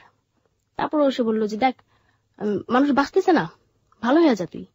তখন বললাম যে না আমি ভালো হবো না, তোমাদের সামনে এখন এটা করবো, তোমাদের চোখের সামনে করব, এবং তোমাদেরকে এসে বলবে যে বর্ষা মা তোমার বর্ষায় দেখলাম অন্য একটা ছেলের সাথে ঘুরতে, সেটা তো খারাপ।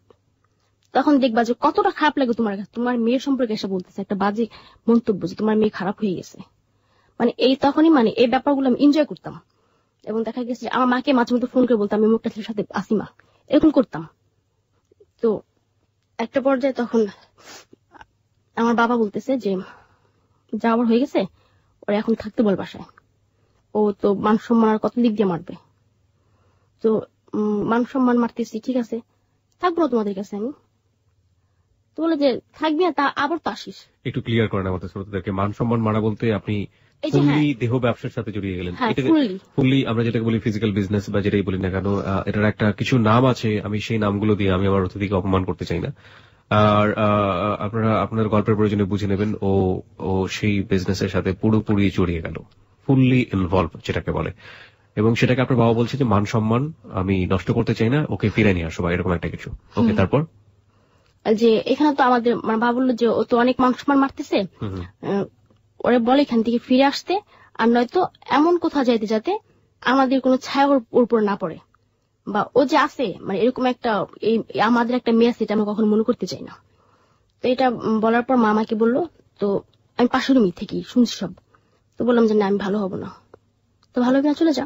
চলে আসছে আবারও। এসে কোথায় থাকতেন? ফ্রেন্ডের বাসায়। দেখা গেছে যে গেস্টে ফোন করতাম, ভাই থাকার সমস্যা রাখবেন না আমাকে, সে রাখছে, কোনো টাকা পয়সা লাগবে না আমার, রাখেন আমার একটু, এরকম এরকম করে রাখছে, এবং তার বিনিময়ে আপনার সাথে তার সাথে শারীরিক সম্পর্ক, তাই তো? এটাই। ওকে, তারপর? তো এরকম থাকতাম। তারপরে মানে হঠাৎ একটা ছেলের সাথে আমার পরিচয় হলো। ছেলেটা বললো যে বিয়ে শাদী কিছুই না, মানে সে থাকবে হচ্ছে গিয়ে এক কথা আমি দেহরক্ষিতা যেটা বলা হয়, লিভ টুগেদার বা যেটা লিভ টুগেদার। হ্যাঁ, লিভ টুগেদার, এরকম ভাবে সে আমাকে রাখবে। ঠিক আছে রাখো। আমার একটা স্থান হইল। তো ছেলেটার নাম হচ্ছে রবিন, ওর ওয়াইফ আছে, আমাকে একটা বাসা নিয়ে দিল। কিছু ফার্নিচার কিনে দিছে। আর যেহেতু আমি এই লাইনের মধ্যে আছি, মানে এই সেক্সুয়াল লাইফটার মধ্যে আছি, তো আমার অনেক ভালো ভালো লোক আছে, টাকা পয়সা আছে, মানে ও চাচ্ছিল কি মানে আমাকে দিয়ে মানে ওর স্বার্থ সিদ্ধি করা। ওকে, রবিন ছেলেটা স্বার্থ সিদ্ধি করা, মানে আমার এখান থেকে টাকা পয়সা নেবে, এটা চাচ্ছিল। তো আমাকে একটা ফ্ল্যাট নিয়ে দেয়, ফ্ল্যাটে থাকি। তো দেখা গেছে যে গেস্ট আসে, আমার সাথে অনেক এনজয় করে। আবার দেখা যায় যে কেউ বাড়ি থেকে মেয়ে নিয়ে আসতেছে, ওদের সাথে থাকতেছে, বিনিময়ে পাচ্ছি আমি তখন আমার রুম ভাড়াটা।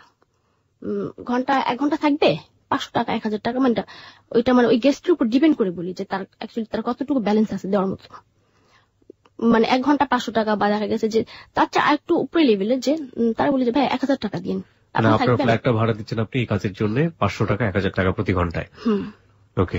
আর দেখা গেছে যে আমার যে পার্সোনাল যে গেস্ট গুলো ছিল এরা তো আমার সাথেই ছিল। আপনার বাড়িওয়ালা কোনো সমস্যা করতো না? না, এটা তো আর তারা কি জানতো, বা তাদের কি বইলা করবো আমি আমার ফ্ল্যাটে কি হচ্ছে। ওকে। আর ওইখানে সবাই জানতো যে আমি আর রবিন হাজবেন্ড ওয়াইফ। তো যখন আমি বুঝতে পারলাম যে আমি এখানে মানে ওইখানে, তখন আমার মান্থলি ইনকাম ছিল একদম না হলে 1 লাখ টাকার উপরে, একদম না হলেও। হ্যাঁ, এই আদার সবকিছু মিলে, অন্যান্য মেয়ে বা আমি নিজে সবকিছু মিলে, মানে ওই মেয়েদের টাকা পয়সা দেওয়ার পরও তার কাছে যে মান্থলি একদম 1 লাখ টাকার উপরে মানে ইনকাম হচ্ছে বাসাতে, কিন্তু আমার ব্যালেন্স থাকতেছে না 1 টাকাও। আমি ওইখান থেকে 50 টাকা যদি খরচ করতে যাই, সেটা রবিনের কাছ থেকে আমার বলে নিতে হয়। আর রবিন করতো কি, সকালে আসতো বাসায়, আসার পরে কি কি লাগবে আমার এটা জিজ্ঞাসা করতো, বাচ্চাটা করে দিত।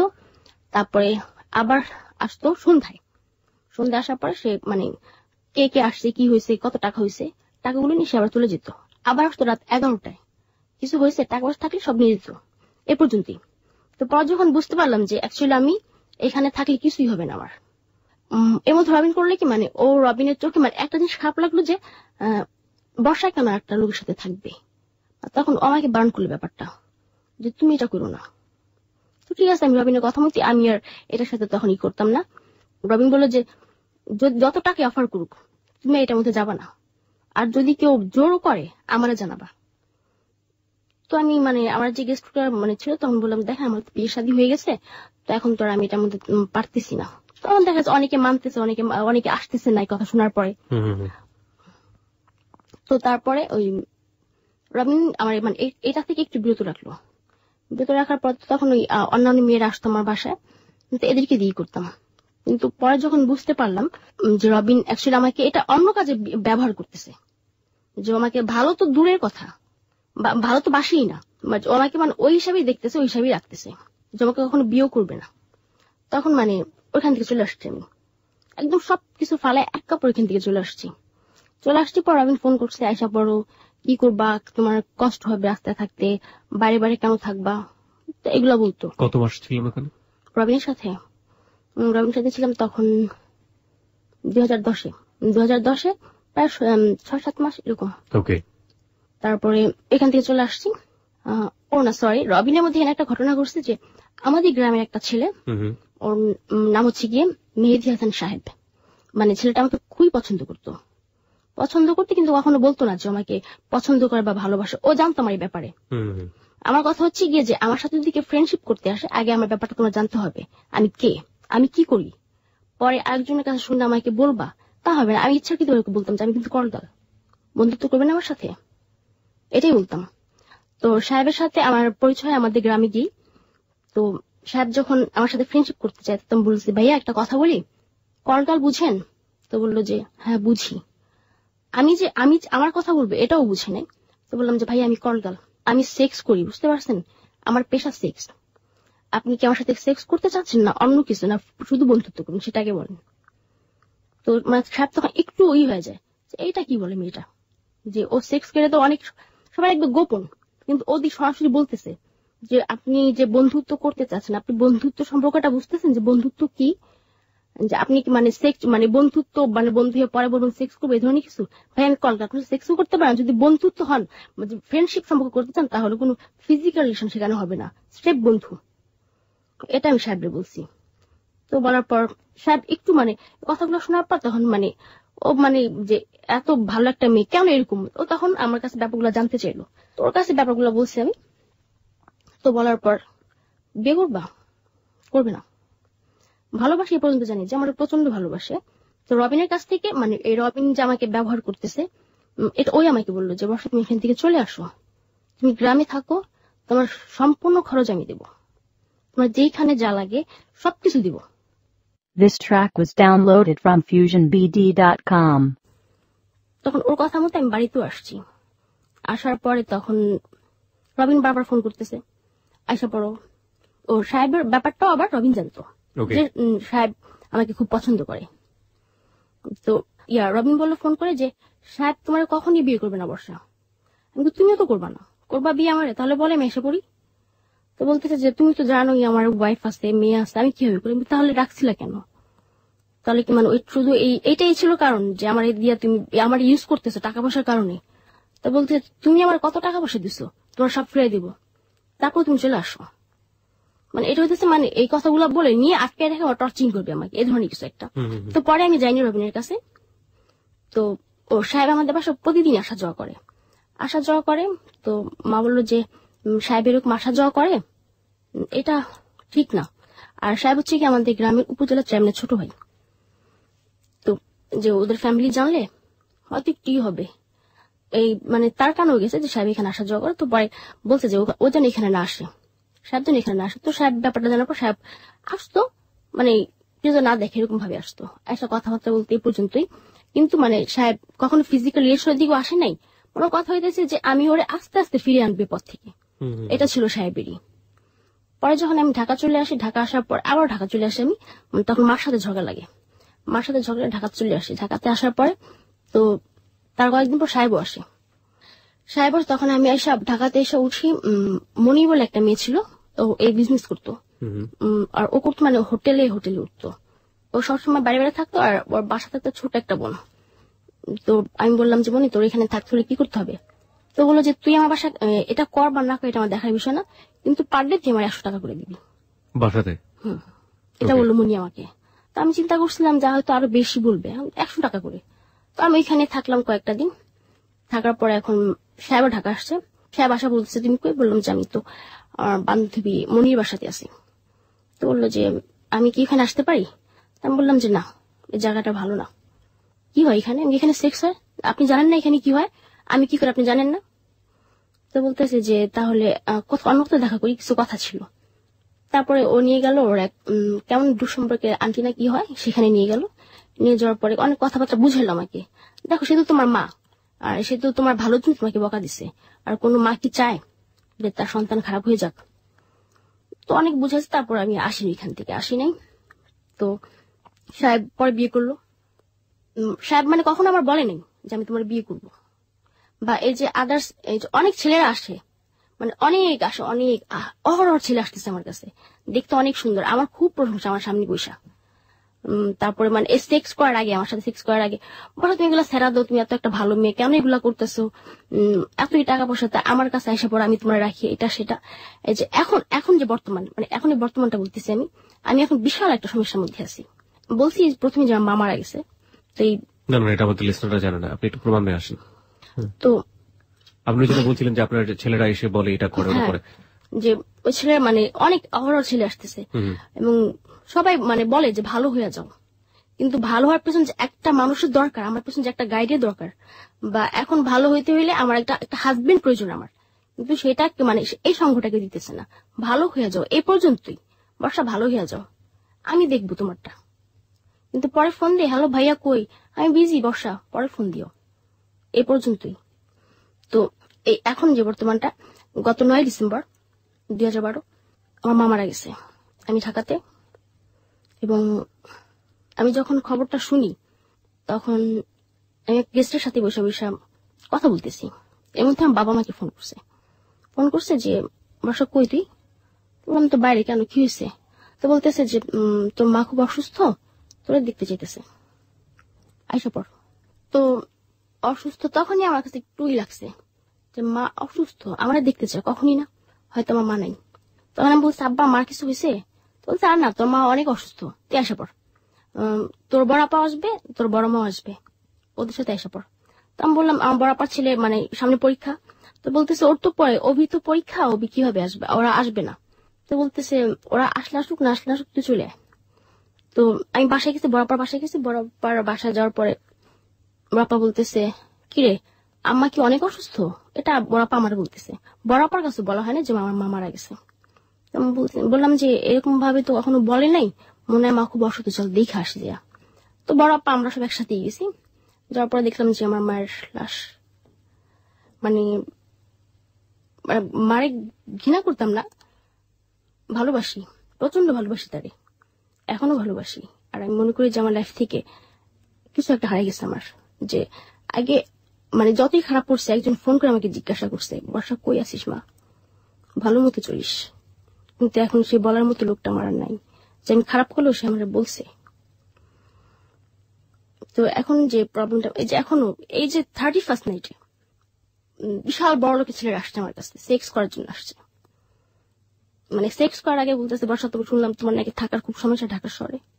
হ্যাঁ ভাই, থাকার খুব সমস্যা। কোথায় আছো এখন তুমি? আমার বড় আপার বাসায় আছি, ওইখান থেকে আমার বিহিত সমস্যা। কেন সমস্যা? আমার বড় আপা যেহেতু একটা ভালো মেয়ে, সে কখনই চায় না যে তার বাসা থেকে একটা মেয়ে এরকম বারবার বের হোক। আর বারবার একটা মেয়ে যদি বের হয় তাহলে এটা ভালো চোখে কেউই দেখে না, এমনি বুঝতে পারে। তো বলতেছে কোনো সমস্যা নেই, আমরা বাসা নিয়ে দেব, নিয়ে দিতেছে। এই পর্যন্তই, ওই 31st নাইট পর্যন্তই তাদেরই। আজ পর্যন্ত ফোন করে জিজ্ঞাসা করেন বর্ষা কেমন আছে। গেস্ট পার্সপেক্টিভ থেকে এটাই হওয়া স্বাভাবিক বর্ষা, এটা নিয়ে আমাদের কোনো দ্বিমত নেই। কিন্তু আপনার জায়গা থেকে আমাদের প্রশ্নগুলো হচ্ছে, আপনার গল্প কি এখানেই শেষ নাকি আপনি আরো কিছু কন্টিনিউ করতে চান? না, এখানেই শেষ।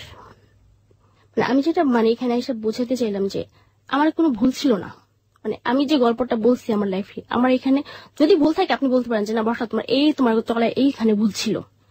আই হ্যাভ সাম কোয়েশ্চেন্স, আমার আপনার কাছে কিছু প্রশ্ন আছে।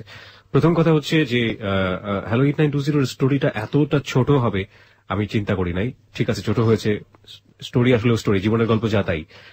প্রথম কথা হচ্ছে আপনি এখনো এই লাইফের সাথে জড়িত, আপনি এখনো এই আপনার শারীরিক যে সম্পর্ক, যেটা আমরা বলে থাকি অবৈধ শারীরিক সম্পর্ক, সেটার সাথে আপনি জড়িত। আপনি এটা থেকে কেন সরতে পারছেন না?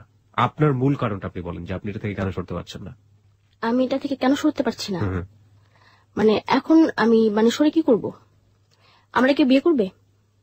মানে সাপোজ একটা ছেলে আমাকে না জানিয়ে বিয়ে করলো, কিন্তু আদার্স যারা আছে এরা কিন্তু বলে দিবে, একদিন না একদিন বলবে যে এই বর্ষা এরকম ছিল, তখন সে ছেলেটা আমার সাথে ঘর করবে না, তাই না? কারণ ওর ওয়াইফরে কেউ খারাপ বলবে এটা কখনই চাইবে না। আর প্রথমত হচ্ছে গিয়ে যে আমি মানে ছাড়তে পারতেছি না তা না, যে এখন মানে ওই 31st নাইট পর্যন্ত মানে স্টপ, এখনো পর্যন্ত আর কিছুই না। এই যে ঘুরতেছি, বাসা আপার বাসা থাকতেছি, বাবা বলতেছে যে লাইফে তো অনেক দেখছিস, কি পাইছিস? কিছুই পাস নাই।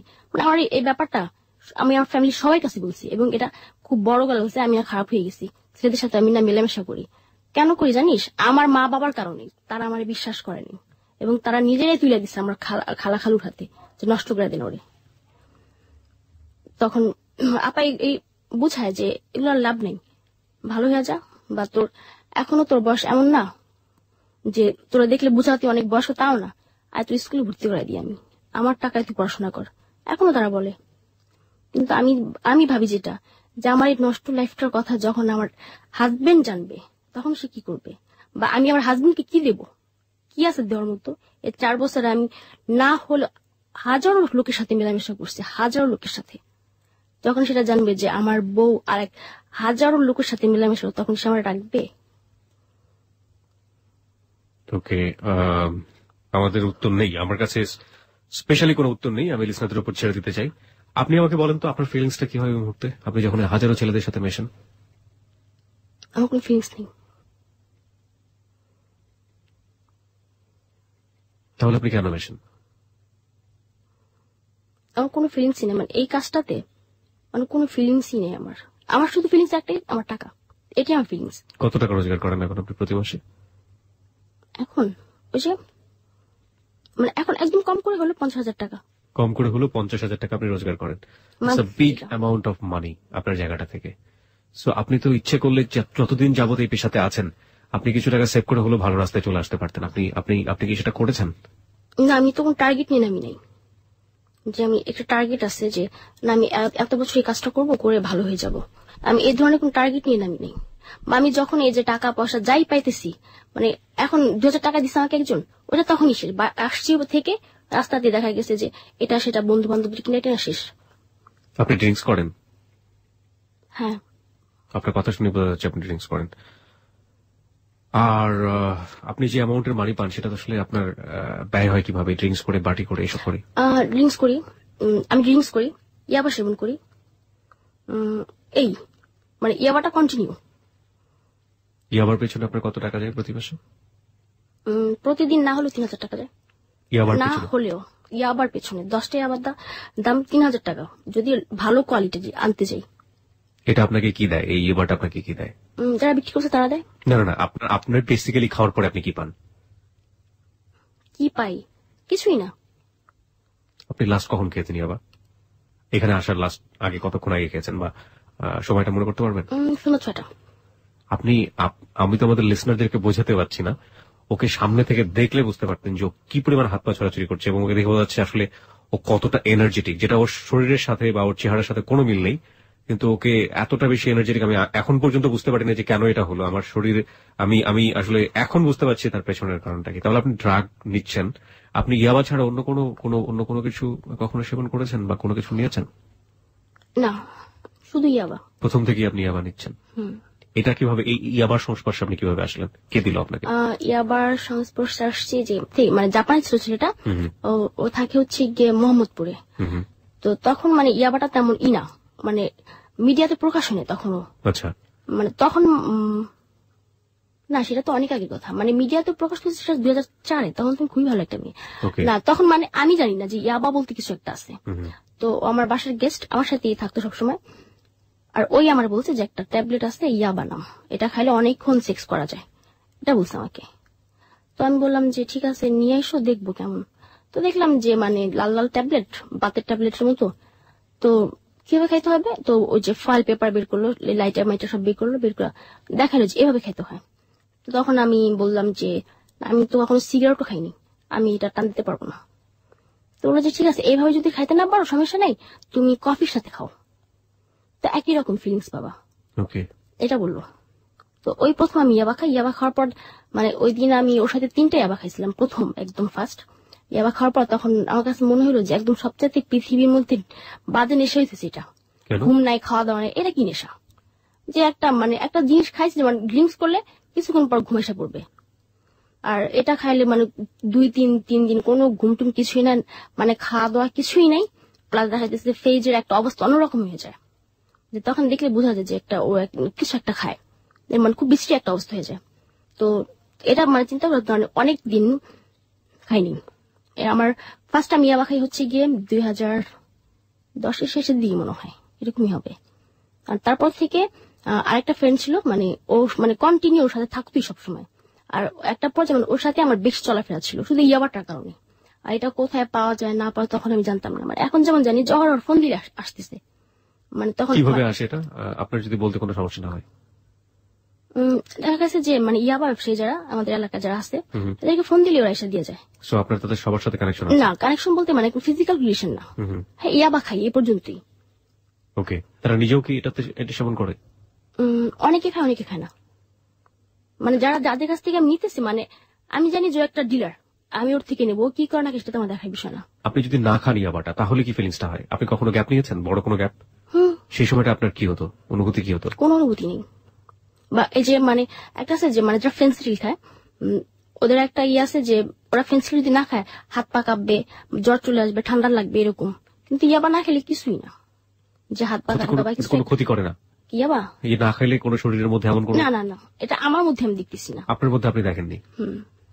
আপনি ইয়াবাটা খাওয়া শুরু করলেন মূলত বেশি সেক্স করার জন্য, আপনি সেটা বলছিলেন? না, বেশি সেক্স করার কারণে না, মানে পরে যখন ওই আমার ওই ফ্রেন্ড যখন বললো যেটা খাইলে অনেকক্ষণ, মানে দেখা গেছে যে আমি 10 মিনিট সেক্স করতে পারতেছি, মানে একটা ছেলের ব্যাপার বলতেছে যে ছেলেটা 10 মিনিট পারতেছে, মানে সেখানে আর একটু টাইম বেশি নেবে, মানে এইটা বলছে। কিন্তু আমি যে এই পর্যন্ত মানে আজও পর্যন্ত জিয়াবা খাইতেছি, আমি কখনো দেখি না যে এটা সেক্সের প্রতি কোনো এফেক্ট হবে, কোনো প্রভাব কিছুই না। এটা ফালতু একটা কথা। তাহলে আপনি কেন নেন এখন 10টা করে নিচ্ছেন? আপনি টাকা যে নিতেছি, টাকা যেদিন থাকে না চুপ বসে থাকি, মানে খাইতেই হবে এমন কোনই না। আজকে মানে আপনাদের স্টুডিওতে আসার আগে আমি খেয়েছি, এবং ফার্স্ট যখন আমাকে শাকিল ভাই ফোন করে তখন আমি খাওয়া শেষ করছি। ওকে ওকে, কুল। আমি কি কোশ্চেন করবো, আমি একটু অ্যাবরতবর হয়ে গেছি এ পর্যায়ে এসে। ওকে, প্রিয় শ্রোতা, আপনারা শুনছেন হ্যালো ইট 920। হ্যাঁ, হ্যালো ইট 920 আসকে বর্ষা আছে আমাদের সাথে। বর্ষা তার জীবনের গল্প বলছে। বর্ষা, আমরা গল্প এখনো শেষ করিনি, আরো অনেক কিছু জানার আছে আপনার কাছ থেকে। আপনি আপনার লাইফটা নিয়ে কি স্বপ্ন দেখেন এখন? প্রত্যেকটা মানুষেরই স্বপ্ন থাকে। প্লিজ স্পিকারটা একটু কাছে নিয়ে বলবেন, মাইক্রোফোনটা কাছে নিয়ে। আমার লাইফটাকে নিয়ে আমি কি স্বপ্ন দেখি?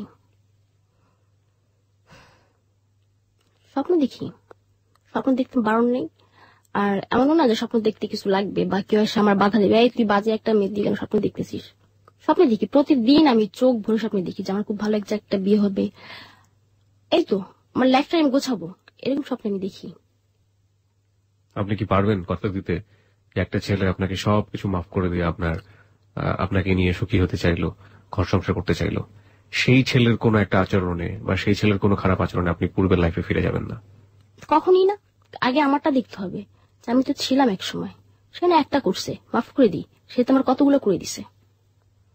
ওকে, তাহলে আপনি এই লাইফটাকে কেন লিভ করছেন না? আপনি বলছেন যে আপনাকে আর কেউ একজন এসে আপনাকে হাত ধরে নিয়ে যাবে এখান থেকে, সেটা না হয়ে আপনি নিজে থেকে স্টপ করতে পারেন। নিজে থেকে স্টপ করে আপনি আপনার জায়গাটাতে লম্বা একটা সময় নিয়ে ভালো সময় পার করতে পারেন, তারপরে আপনি অপেক্ষা করেন কারোর জন্য। আপনি সেটা কেন করছেন না? না, আমি যে লম্বা সময় পার করি তা কিন্তু না, এর মধ্যে 6 মাস একদম টোটালি গ্যাপ ছিল, এটা এই সেক্সুয়াল ব্যাপারটা মানে টোটালি গ্যাপ ছিল। হ্যাঁ, ভালো হয়ে যাবো আমি, কিন্তু কই মানে ওই ধরনের কোনো সারা শব্দ, ওই একই ফোন দিতেছে আসো, এই পর্যন্তই। আর বাবা মার কথা শুনি নাই যে তা না, শুনছি, তাদের কথা শুনছি আমি। আপনার ফ্যামিলি থেকে ট্রাই করেনি আপনাকে বিয়ে দেওয়ার জন্য? আপনার বাবা ট্রাই করেনি? এখনো পর্যন্ত না। আপনার বোনরাও ট্রাই করেনি? কেউ না। আমার যে ছোট বোন, মানে আমার মার পেটে আমরা 2 বোন, তো আমার যে ছোট বোন, ওর কিন্তু বিয়ে হয়েছে কত প্রায় 4-5 বছর হয়ে গেছে, বিয়ে হয়ে গেছে। কিন্তু আমার ফ্যামিলি আজও পর্যন্ত মানে তাদের একটা দায়িত্ব আছে না, থাক ও খারাপ হয়েছে তাতে কি হয়েছে, ওরা গ্রামে নিয়ে বিয়ে দিয়ে দিই, এরকম তাদের ভিতরে কোনো ফিলিংস আমি দেখিনি।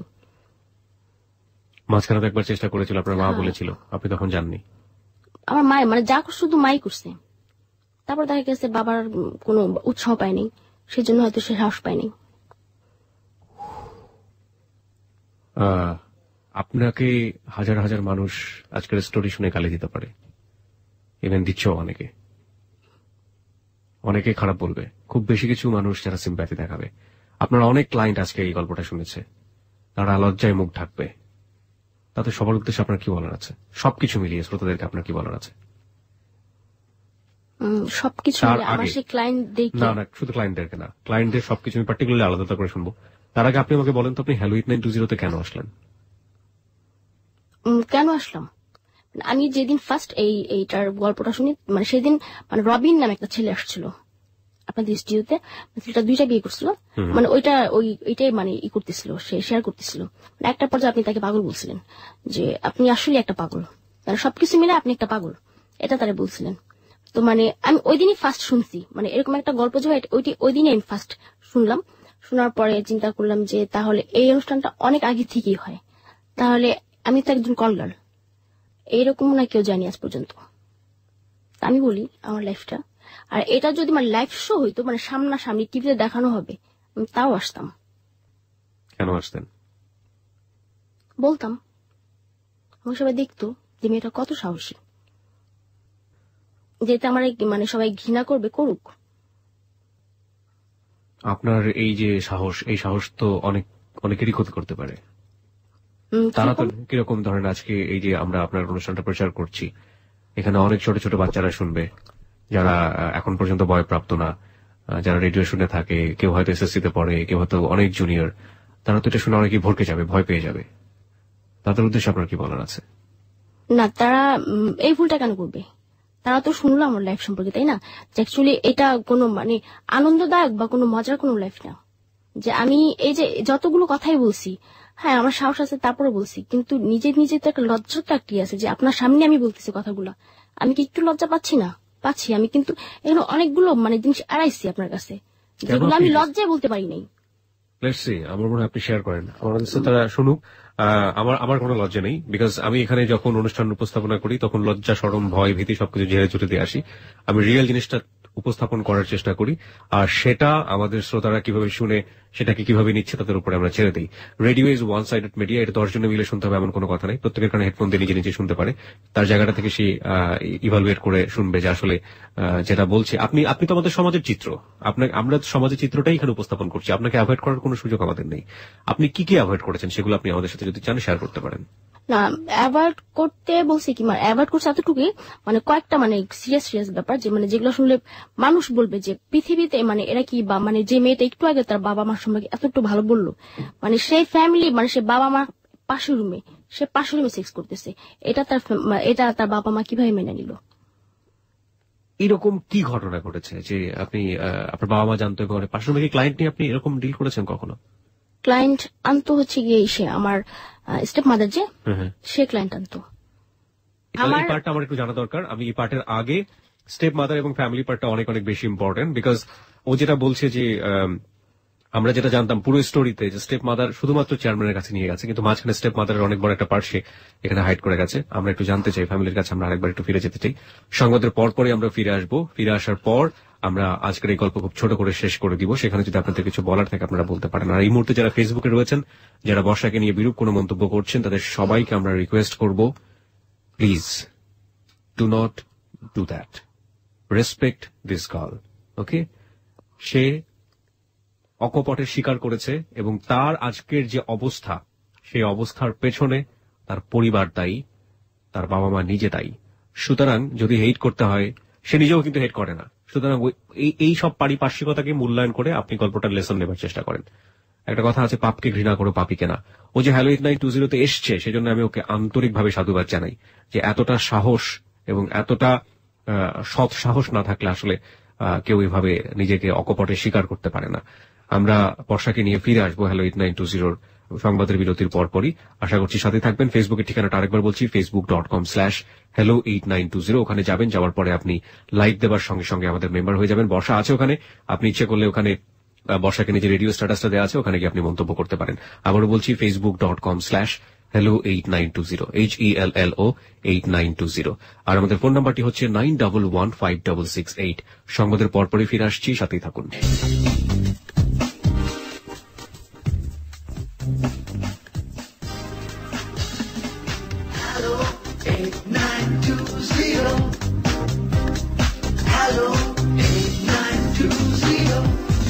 সংবাদের বিরতির পর আমরা আবারও ফিরে এসেছি হ্যালো 8920-তে। আপনি শুনছেন এবিসি রেডিও। কিবরিয়া আপনার সঙ্গে আছে, এবং কিবরিয়াকে এবং লাখো শ্রোতাকে আজকে সাহস নিয়ে অকপটে বর্ষা তার জীবনের কাহিনী বলে যাচ্ছে। বর্ষা সংবাদের আগে বলেছিল একটা পার্ট আছে, কিছু পার্ট আছে সে আমাদের এখানে হাইড করেছে। বর্ষা যে সাহসটা দেখিয়েছে, তারপর আসলে হাইড করার কিছুই থাকে না। বর্ষাকে আমরা বলেছি যে আপনি বলুন, আপনার যে পার্টটাকে আপনি হাইড করেছেন সে পার্টটা আমাদের সামনে বলুন, আমরা একটু জানতে চাই। তার আগে বলে দিই, আমাদের ফেসবুকে আপনি মেম্বার হতে পারেন হ্যালো 8920। আমাদের ফেসবুকের ঠিকানা হচ্ছে facebook.com/hello8920। ওখানে বর্ষাকে নিয়ে একটু রেডিও স্ট্যাটাস দেওয়া আছে, আপনি চাইলে বর্ষাকে যে কোনো প্রশ্ন এবং মন্তব্য করতে পারেন। আর যারা অশালীন প্রশ্ন এবং মন্তব্য করবেন তাদেরকে এই পেজ থেকে সম্পূর্ণরূপে ব্লক করে দেওয়া হবে। সুতরাং আমি সবাইকে রিকোয়েস্ট করছি, হ্যালো 8920 যারা মেম্বার আছেন তারা প্লিজ কোনোভাবেই অতিথিকে অসম্মান করা হয় এরকম কোন আচরণ করবেন না। প্রত্যেকেরই জীবন প্রত্যেকের জায়গাতে অনেক বেশি মূল্যবান। প্লিজ দয়া করে এমন কোনো আচরণ করবেন না ফেসবুকের এই পেজটিতে, কারণ আপনার আইডি দিয়ে, আপনার আইডি কিন্তু আপনার পরিচয়, আপনার আইডিতে আপনি যেটা লিখছেন সেখানে ওখানে হাজার হাজার মানুষ দেখছে, লাখ লাখ মানুষ দেখছে। সুতরাং এমন কোনো আচরণ করবেন না, এমন কিছু লিখবেন না যাতে আমরা বাধ্য হয়ে আপনাকে ব্লক করে দেওয়ার জন্য। প্লিজ, আমরা সবাইকে নিয়ে থাকতে চাই, ওখানে দয়া করে এমন কোনো কমেন্টস, এমন কোনো বাজে কোনো মন্তব্য করবেন না। গঠনমূলক আলোচনা করুন, গঠনমূলক সমালোচনা করুন, আপনি ঘটনার পেছনের ঘটনাকে নিয়ে ভাবার চেষ্টা করুন প্লিজ। বর্ষা মূলত লাখো মানুষের উপকার করে দিয়ে যাচ্ছে আজকে। বর্ষা তার নিজের জীবনের ঘটনা বলে প্রমাণ করে দিয়ে যাচ্ছে যে সে আসলে ভালো চায়। বর্ষার মতো আর কেউ না হোক, বর্ষা সেটা নিশ্চয়ই চায়, যে জন্যই মূলত বর্ষা এখানে এসছে। যাই হোক, আমরা বর্ষার যে পার্টটায় বর্ষা হাইড করেছে সেটা আমরা জানবো। আর ফেসবুকের ঠিকানাটা আমি আবারও বলছি, facebook.com/HELLO8920, facebook.com/hello8920। ওখানে গিয়ে লাইক দেওয়ার সঙ্গে সঙ্গে আপনি hello 8920 মেম্বার হয়ে যাবেন। আর আমাদের ফোন নাম্বারটি হচ্ছে 91156668। ওখানে ফোন করুন, ফোন করার পর আপনার নাম, আপনার সেল নাম্বারটি স্পষ্ট করে বলুন, তারপরে বলুন আপনার যা বলার আছে, আমরা অবশ্যই আপনার সঙ্গে যোগাযোগ করব। বর্ষা, আমরা সংবাদের আগে বলছিলেন যে কিছু কিছু বিষয় আপনি আমাদেরকে বলেনি। আসলে আপনি আপনার জীবনটাকে যতটা স্পষ্ট করে তুলে ধরেছেন, তারপরে আর গোপন করার কি বা থাকে? আপনি অকপটে কেন বলতে চাচ্ছেন, এটা হচ্ছে গিয়ে যে তাহলে মানে ফ্যামিলির প্রতি, বাবা মার প্রতি ছেলে মেয়েদের একটা ওই ঘৃণা চলে আসবে যে বাবা মা এতটা খারাপ কিভাবে হয়। নিশ্চয়ই পৃথিবীর সকল বাবা মা এরকম নন। আমি এমনও দেখছি যে নিজের মেয়েকে শুধু 500 টাকার বিনিময়ে আমার কাছে নিয়ে আসছে যে আমার 500 টাকা তো তুমি ওরে দিয়ে দিও একটা যে কোনো ছেলের কাছে। ও মাই গড, মানে আপনাদের এরিনাতে এটা হয়? হ্যাঁ, মানে এটা আমি নিজের চোখে আমার দেখা। মানে আপনি বলছেন যে ফিজিক্যালি যে ব্যবসাটা বা আছে সেখানে বাবা মারাও অনেক বেশি ইনভলভ থাকেন। আপনার ক্ষেত্রে কি হয়েছে? আপনি স্টেপ মমকে নিয়ে কিছু একটা বলছিলেন। আমার ক্ষেত্রে সে তো প্রথমে যে চেয়ারম্যানের কাছে দিছে, তারপরে মানে যখন দেখছে যে আমি অহরহ এটা করতেছি, সবাই জানতেছি করতে, তখন সে বলল যে রাস্তা রাস্তা না নিজে বাসায় তো করতে পারিস। বাসায় ক্লায়েন্টন, তুই অন্য জায়গায় যাচ্ছিস বা অন্য একটা বাসায় নিয়ে গেলে সেখানে ফ্ল্যাট ভাড়া তো তোর দিতে হয়। এরকম মানে করছি। আমার বাবা মা 500 রুমে বসা, আমি 500 রুমে ক্লায়েন্ট নিয়ে সেক্স করতেছি। মানে এই তখন মানে বাবা মার সামনে এসে দাঁড়ানো যে একটা মেয়ের জন্য কতটা মানে লজ্জাজনক। আর আমি যখন এই লাইফটাতে জড়ায় পড়ছি, মানে সেই থেকে আজও পর্যন্ত আমার বাবার সাথে, যদি আমার মাকে কখনো ফোন দিছি, বাবা যদিও রিসিভ করছে, মা কই, মার কাছে দাও, এ পর্যন্তই। আজকে মানে আমার মা মারা যাওয়ার পরে বাবা ফোন দিছে আমাকে ঢাকাতে আসার পর, কিন্তু আমি ফোন রিসিভ করিনি। কিন্তু আজকে সে কয়েকবার ফোন দেওয়ার পর আমি ফোনটা রিসিভ করছি। রিসিভ করার পর বলতেছে তোর ফোন দিলে ফোন রিসিভ করিস না কেন? বললাম যে এমনি একটু ব্যস্ত থাকি তো এই জন্য। তখন আজকে আমার বাবা বললো আমাকে যে ভালো হয়ে যা, যে আগে তো তোর একজন ছিল তোর গাইড, তোর খারাপ জানলো, তারপর তোরে বলছে যত খারাপই করছিস, তারপরে তোর একটাই দিছে, এখন কিন্তু বলার মতো তোর কাছে তোর আর কেউ নেই। আমি আছি না থাকার মতোই, যে একটা মা যতটা দেখে রাখতো বা দেখে রাখছে তোরে, আমি পারবো না। এখনো সময় আছে, চেঞ্জ হয়ে যা তুই। আচ্ছা, এবার বলেন যে আপনার হ্যালো 8920 যারা শ্রোতা রয়েছে এই মুহূর্তে, তাদেরকে আপনার কি বলার আছে? আপনি আপনার জায়গা থেকে যে কোনো কিছু বলতে পারেন। অ্যাকচুয়ালি মানে অনেকে ভাবতে পারে যে হয়তো আমি এই লাইফটাতে খুব সুখে আছি বা হ্যাপি, এনজয় করতেছি। অ্যাকচুয়ালি না, আমি মোটেও হ্যাপি না।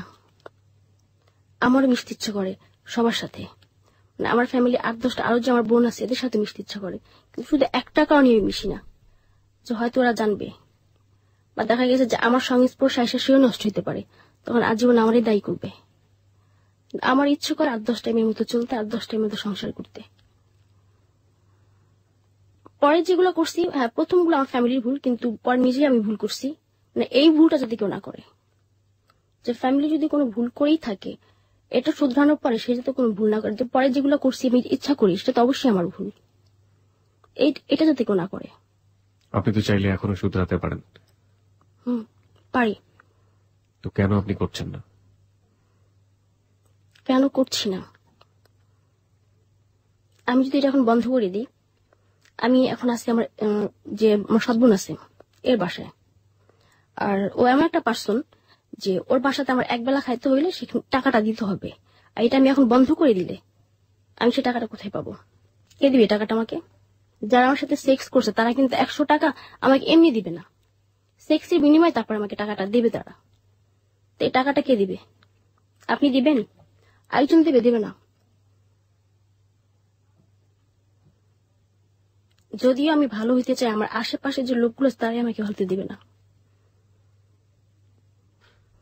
Okay, where there is a will there is a way. ইচ্ছা থাকলে নিশ্চয়ই উপায় হয়। আপনি 4 বছর ধরে একটা জায়গায় থেমে আছেন, আমার জায়গা থেকে আমি একটা জিনিস বুঝতে পারছি।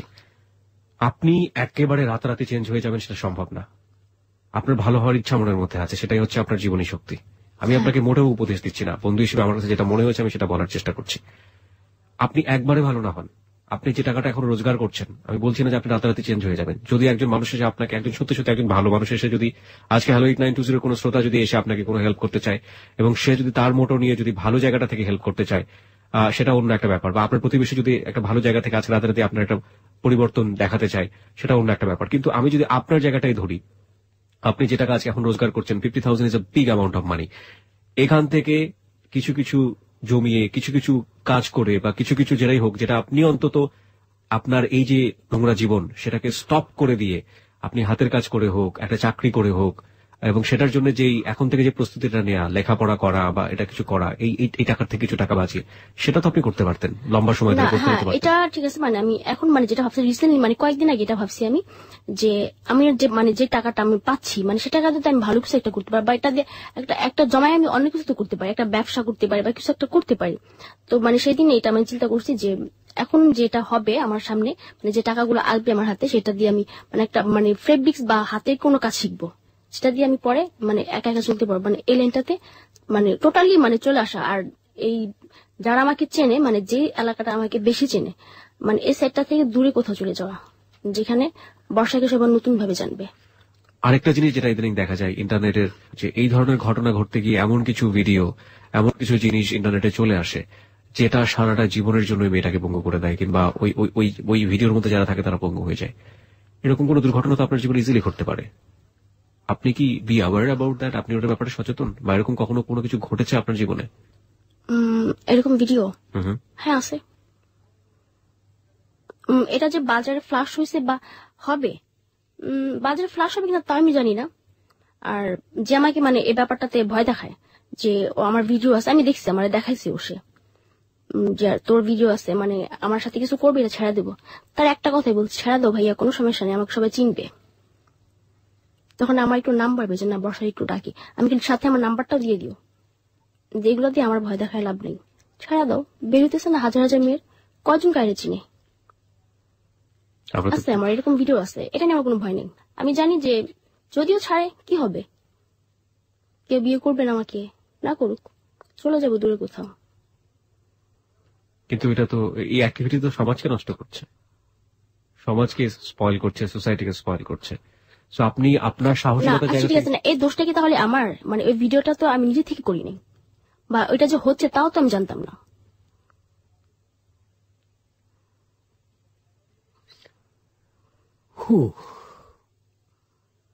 আমার কাছে কিন্তু যে ভিডিওটা করছে এই কি হবে? আচ্ছা, আপনার একটু লেভেলটা বুঝতে চাই। আপনি এই যে এই জগৎটাতে আপনি আছেন অনেকদিন ধরে, কোন ধরনের, আপনি হাই সোসাইটির কথা বারবার বলছিলেন, কোন ধরনের মানুষ পর্যন্ত আপনি রিচ করতে পেরেছেন, যদি হাই সোসাইটির একেবারে আপার লেভেল পর্যন্ত বলেন? মন্ত্রী বলতে গেছি, নাম বলতে চাচ্ছি না, ওই পর্যন্ত গেছি। মন্ত্রী পর্যন্ত গেছেন আপনি? মানে মন্ত্রীরাও? ওকে ওকে, আপনি আমার থেকে যেভাবে দেখাচ্ছেন মনে হচ্ছে আপনি এমন হচ্ছে কিবরিয়া তুমি কিছুই জানো না। ইনফ্যাক্ট আমি কিছু জানি না এসব ব্যাপারে। এটা অবশ্যই যে কিছুই জানেন না, কারণ আপনি বর্ষা না, বর্ষা আমি। ওকে, আপনি হচ্ছেন কিবরিয়া, তো আপনি কিভাবে জানবেন কারা যাচ্ছে এটার মধ্যে?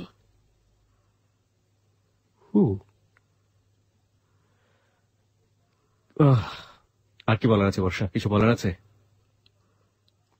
আর কি বলবো, এই তো মানে আমি যে লাইফটাতে আছি এটাতে যাতে কেউ ইচ্ছা করেও না যায়, বা কোনো কারণে যদি সে চলে যায়, ভালো না, এটা জঘন্য পথ।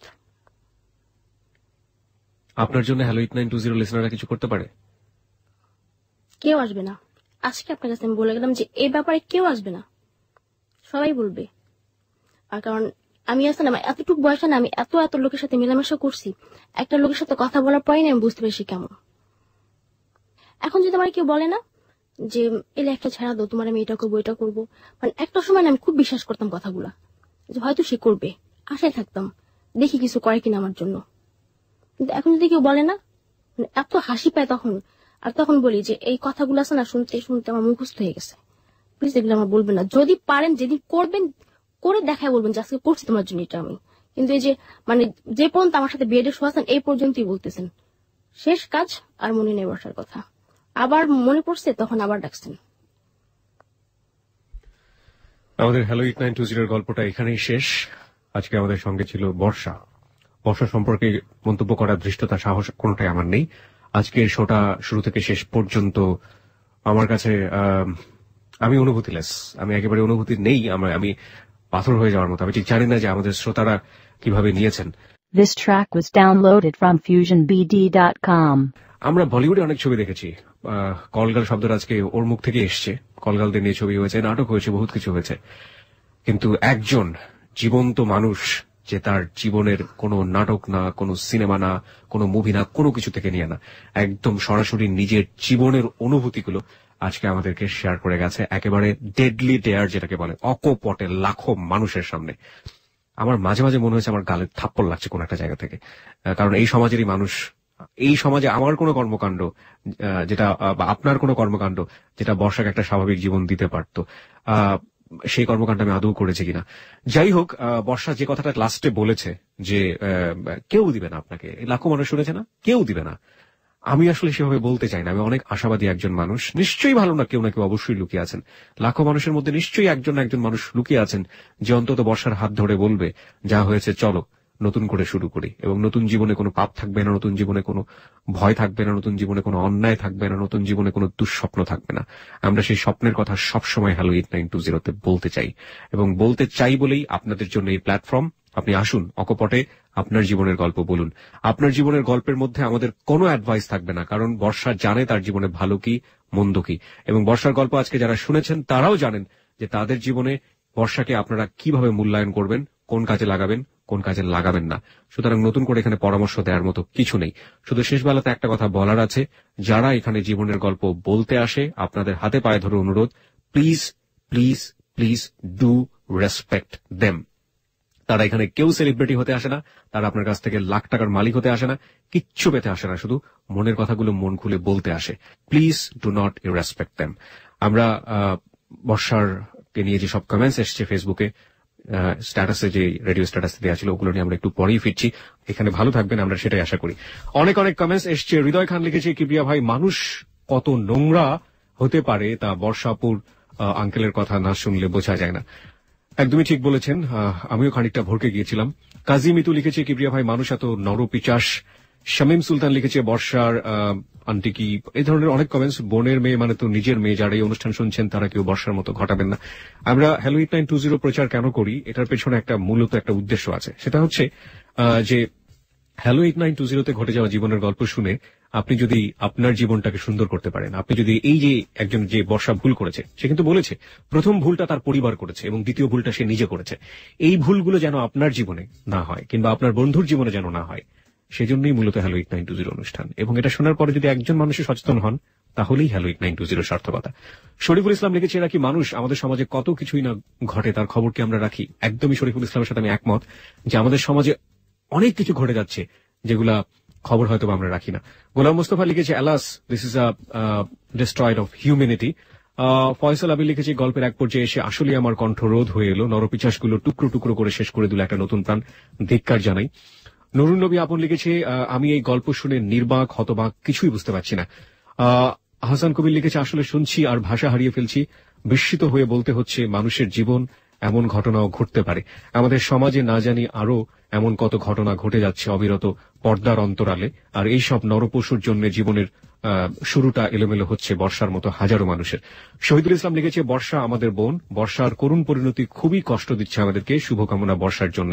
আব্দুল্লাহিল বাকি লিখেছে, বর্ষার জীবন কাহিনী শুনে আমরা সবাই মর্মাহত। শাহাদত রানা লিখেছে, এইসব মানুষদেরই মানুষ আর জন্ম, এইসব মুখোশধারী, আমি দুঃখিত, এইসব মুখোশধারী মানুষের জন্ম, ভদ্র সমাজ কলঙ্কিত বা এরকম কিছু একটা লিখেছেন। রুস্তম রতন লিখেছে হচ্ছে, নারীরা অসহায়, এটা কি বিধাতার বিধান, প্রশ্নবোধক একটা চিহ্ন। বর্ষার বাবা তার এই পরিণতির জন্য দায়ী। আমরাও সেটাই বলতে চাই, আসলে বর্ষার বাবার মধ্যে এমন কোন অপরাধ ছিল যার জন্য শাস্তিটা তাকে পেতে হয়েছে, কিন্তু মূল কথা হচ্ছে যারা দিল তার এই শাস্তিটা বর্ষার বাবার জন্য তাকে কেন দিবে। রাজ বিশ্বাস লিখেছে, পৃথিবীতে এখনো যে মানুষরূপী নরপিশাচ আছে তা আমি আজকে বিশ্বাস করলাম। বর্ষা, আমি তোমাকে কি বলে সান্ত্বনা দেব আমি বুঝতে পারছি না, আমি অনেক কষ্ট পাচ্ছি। জহিরুল ইসলাম লিখেছে, পৃথিবীতে যে সব সম্ভব তা এর প্রমাণ হচ্ছে আজকের গল্প। আব্দুল্লাহ আসাদ লিখেছে, আমার বুক ফেটে কান্না আসছে। শরীফুল ইসলাম লিখেছে, বর্ষা এই পথে আসার জন্য কে দায়ী, সমাজ, রাগ নাকি বাইরের দেশের সংস্কৃতি? বাইরের দেশের সংস্কৃতি এখানে আপনি কিভাবে টেনে নিয়ে আসছেন আমি জানি না। মিলন মেহেদি আমাদেরকে লিখেছে, পৃথিবীতে অনেক বর্ষা আছে, কিন্তু আমার মনে হয় খারাপ হলে এই বর্ষা আপু অনেক সত্যবাদী এবং অনেক সাহসী। মোহাম্মদ কাজী মিতু আমাদেরকে লিখেছে, আপু তুমি ভালো হয়ে যাও। মিলন মেহেদি লিখেছে, আপু যদি মারা যেত তাহলে আজকে হয়তো তার জীবনের সাথে ঘটে যাওয়া ঘটনাগুলো ঘটতো না, বা ঘটে যাওয়া ঘটনাগুলো আমরা জানতাম না। আর এটাও জানতাম না যে পৃথিবীতে এত জঘন্যতম মানুষ পৃথিবীতে আছে, এত অন্যায় অত্যাচার করেও বুক ফুলিয়ে চলাফেরা করে আমাদের সমাজে। রুহুল মানিক লিখেছে, কিবরিয়া ভাই আমার মনে হয় বর্ষা এখানে আসছে এখান থেকে ভালো হতে চান। থ্যাঙ্কস বর্ষা তোমার এই দুঃসাহসের জন্য। রাজন পল আমাদেরকে লিখেছে, হাউ প্যাথেটিক, প্রতিটা জীবনের পেছনে যে এত বড় হিস্টোরি থাকে তা জানতাম না। ধিক্কার তোমায়, একটা ভুল যেটা আপনি করেননি সেটার কারণে কেন নিজের প্রতি এত বড় অত্যাচার করলেন। এই প্রশ্নটা আমিও করেছিলাম তাকে। এখনো সময় আছে আপু, please come back, please please, নিজের জন্য না হলে এই দেশের মেয়েদের জন্য ফিরে আসেন। মরিয়ম নিশা লিখেছে, বর্ষা আপু আপনার আপু তো বলছে আপনাকে স্কুলে অ্যাডমিশন করিয়ে দেবে, তো আপনার লাইফটা নতুন করে শুরু করেন এবং হাজবেন্ডের চিন্তা করে কি হবে, আপনি ভালো হয়ে যান, দেখবেন কেউ না কেউ আপনাকে ঠিকই আপন করে নেবে। এরকম হাজার হাজার কমেন্টস পেয়েছি আমরা, যেগুলো সারা রাত পড়েও আমরা শেষ করতে পারবো না। আপনাদেরকে আন্তরিকভাবে ধন্যবাদ জানাতে চাই এবং একই সাথে বলতে চাই, হ্যালো 8920 হচ্ছে আপনার জীবনের গল্প বলার প্ল্যাটফর্ম। এখানে এসে আমরা আজগুবি কোনো গল্প শুনতে চাই না। এখানে এসে আমরা শুধুমাত্র ভালোবাসা, এখানে এসে শুধুমাত্র হেট স্টোরি, কিংবা এখানে এসে শুধুমাত্র দুঃখের গল্প, এখানে শুধুমাত্র কষ্টের গল্প, সেটা আমরা প্রচার করতে চাই না। আমরা এমন গল্প নিয়ে আসতে চাই যেটা শুনলে আপনার জীবনে ঘটে যাওয়া কোনো ভুল, সেটা থেকে আপনি নিজেকে রোধ করতে পারবেন, কিংবা আপনি ওখান থেকে কিছুটা শিখতে পারবেন, কিংবা আপনার বন্ধুর পাশে এসে আপনি আপনার বন্ধুকে সাজেশন দিতে পারবেন যে এরকম একটা গল্প আমি রেডিওতে শুনেছিলাম, সুতরাং তোমার জীবনটা যেন এরকম না হয়।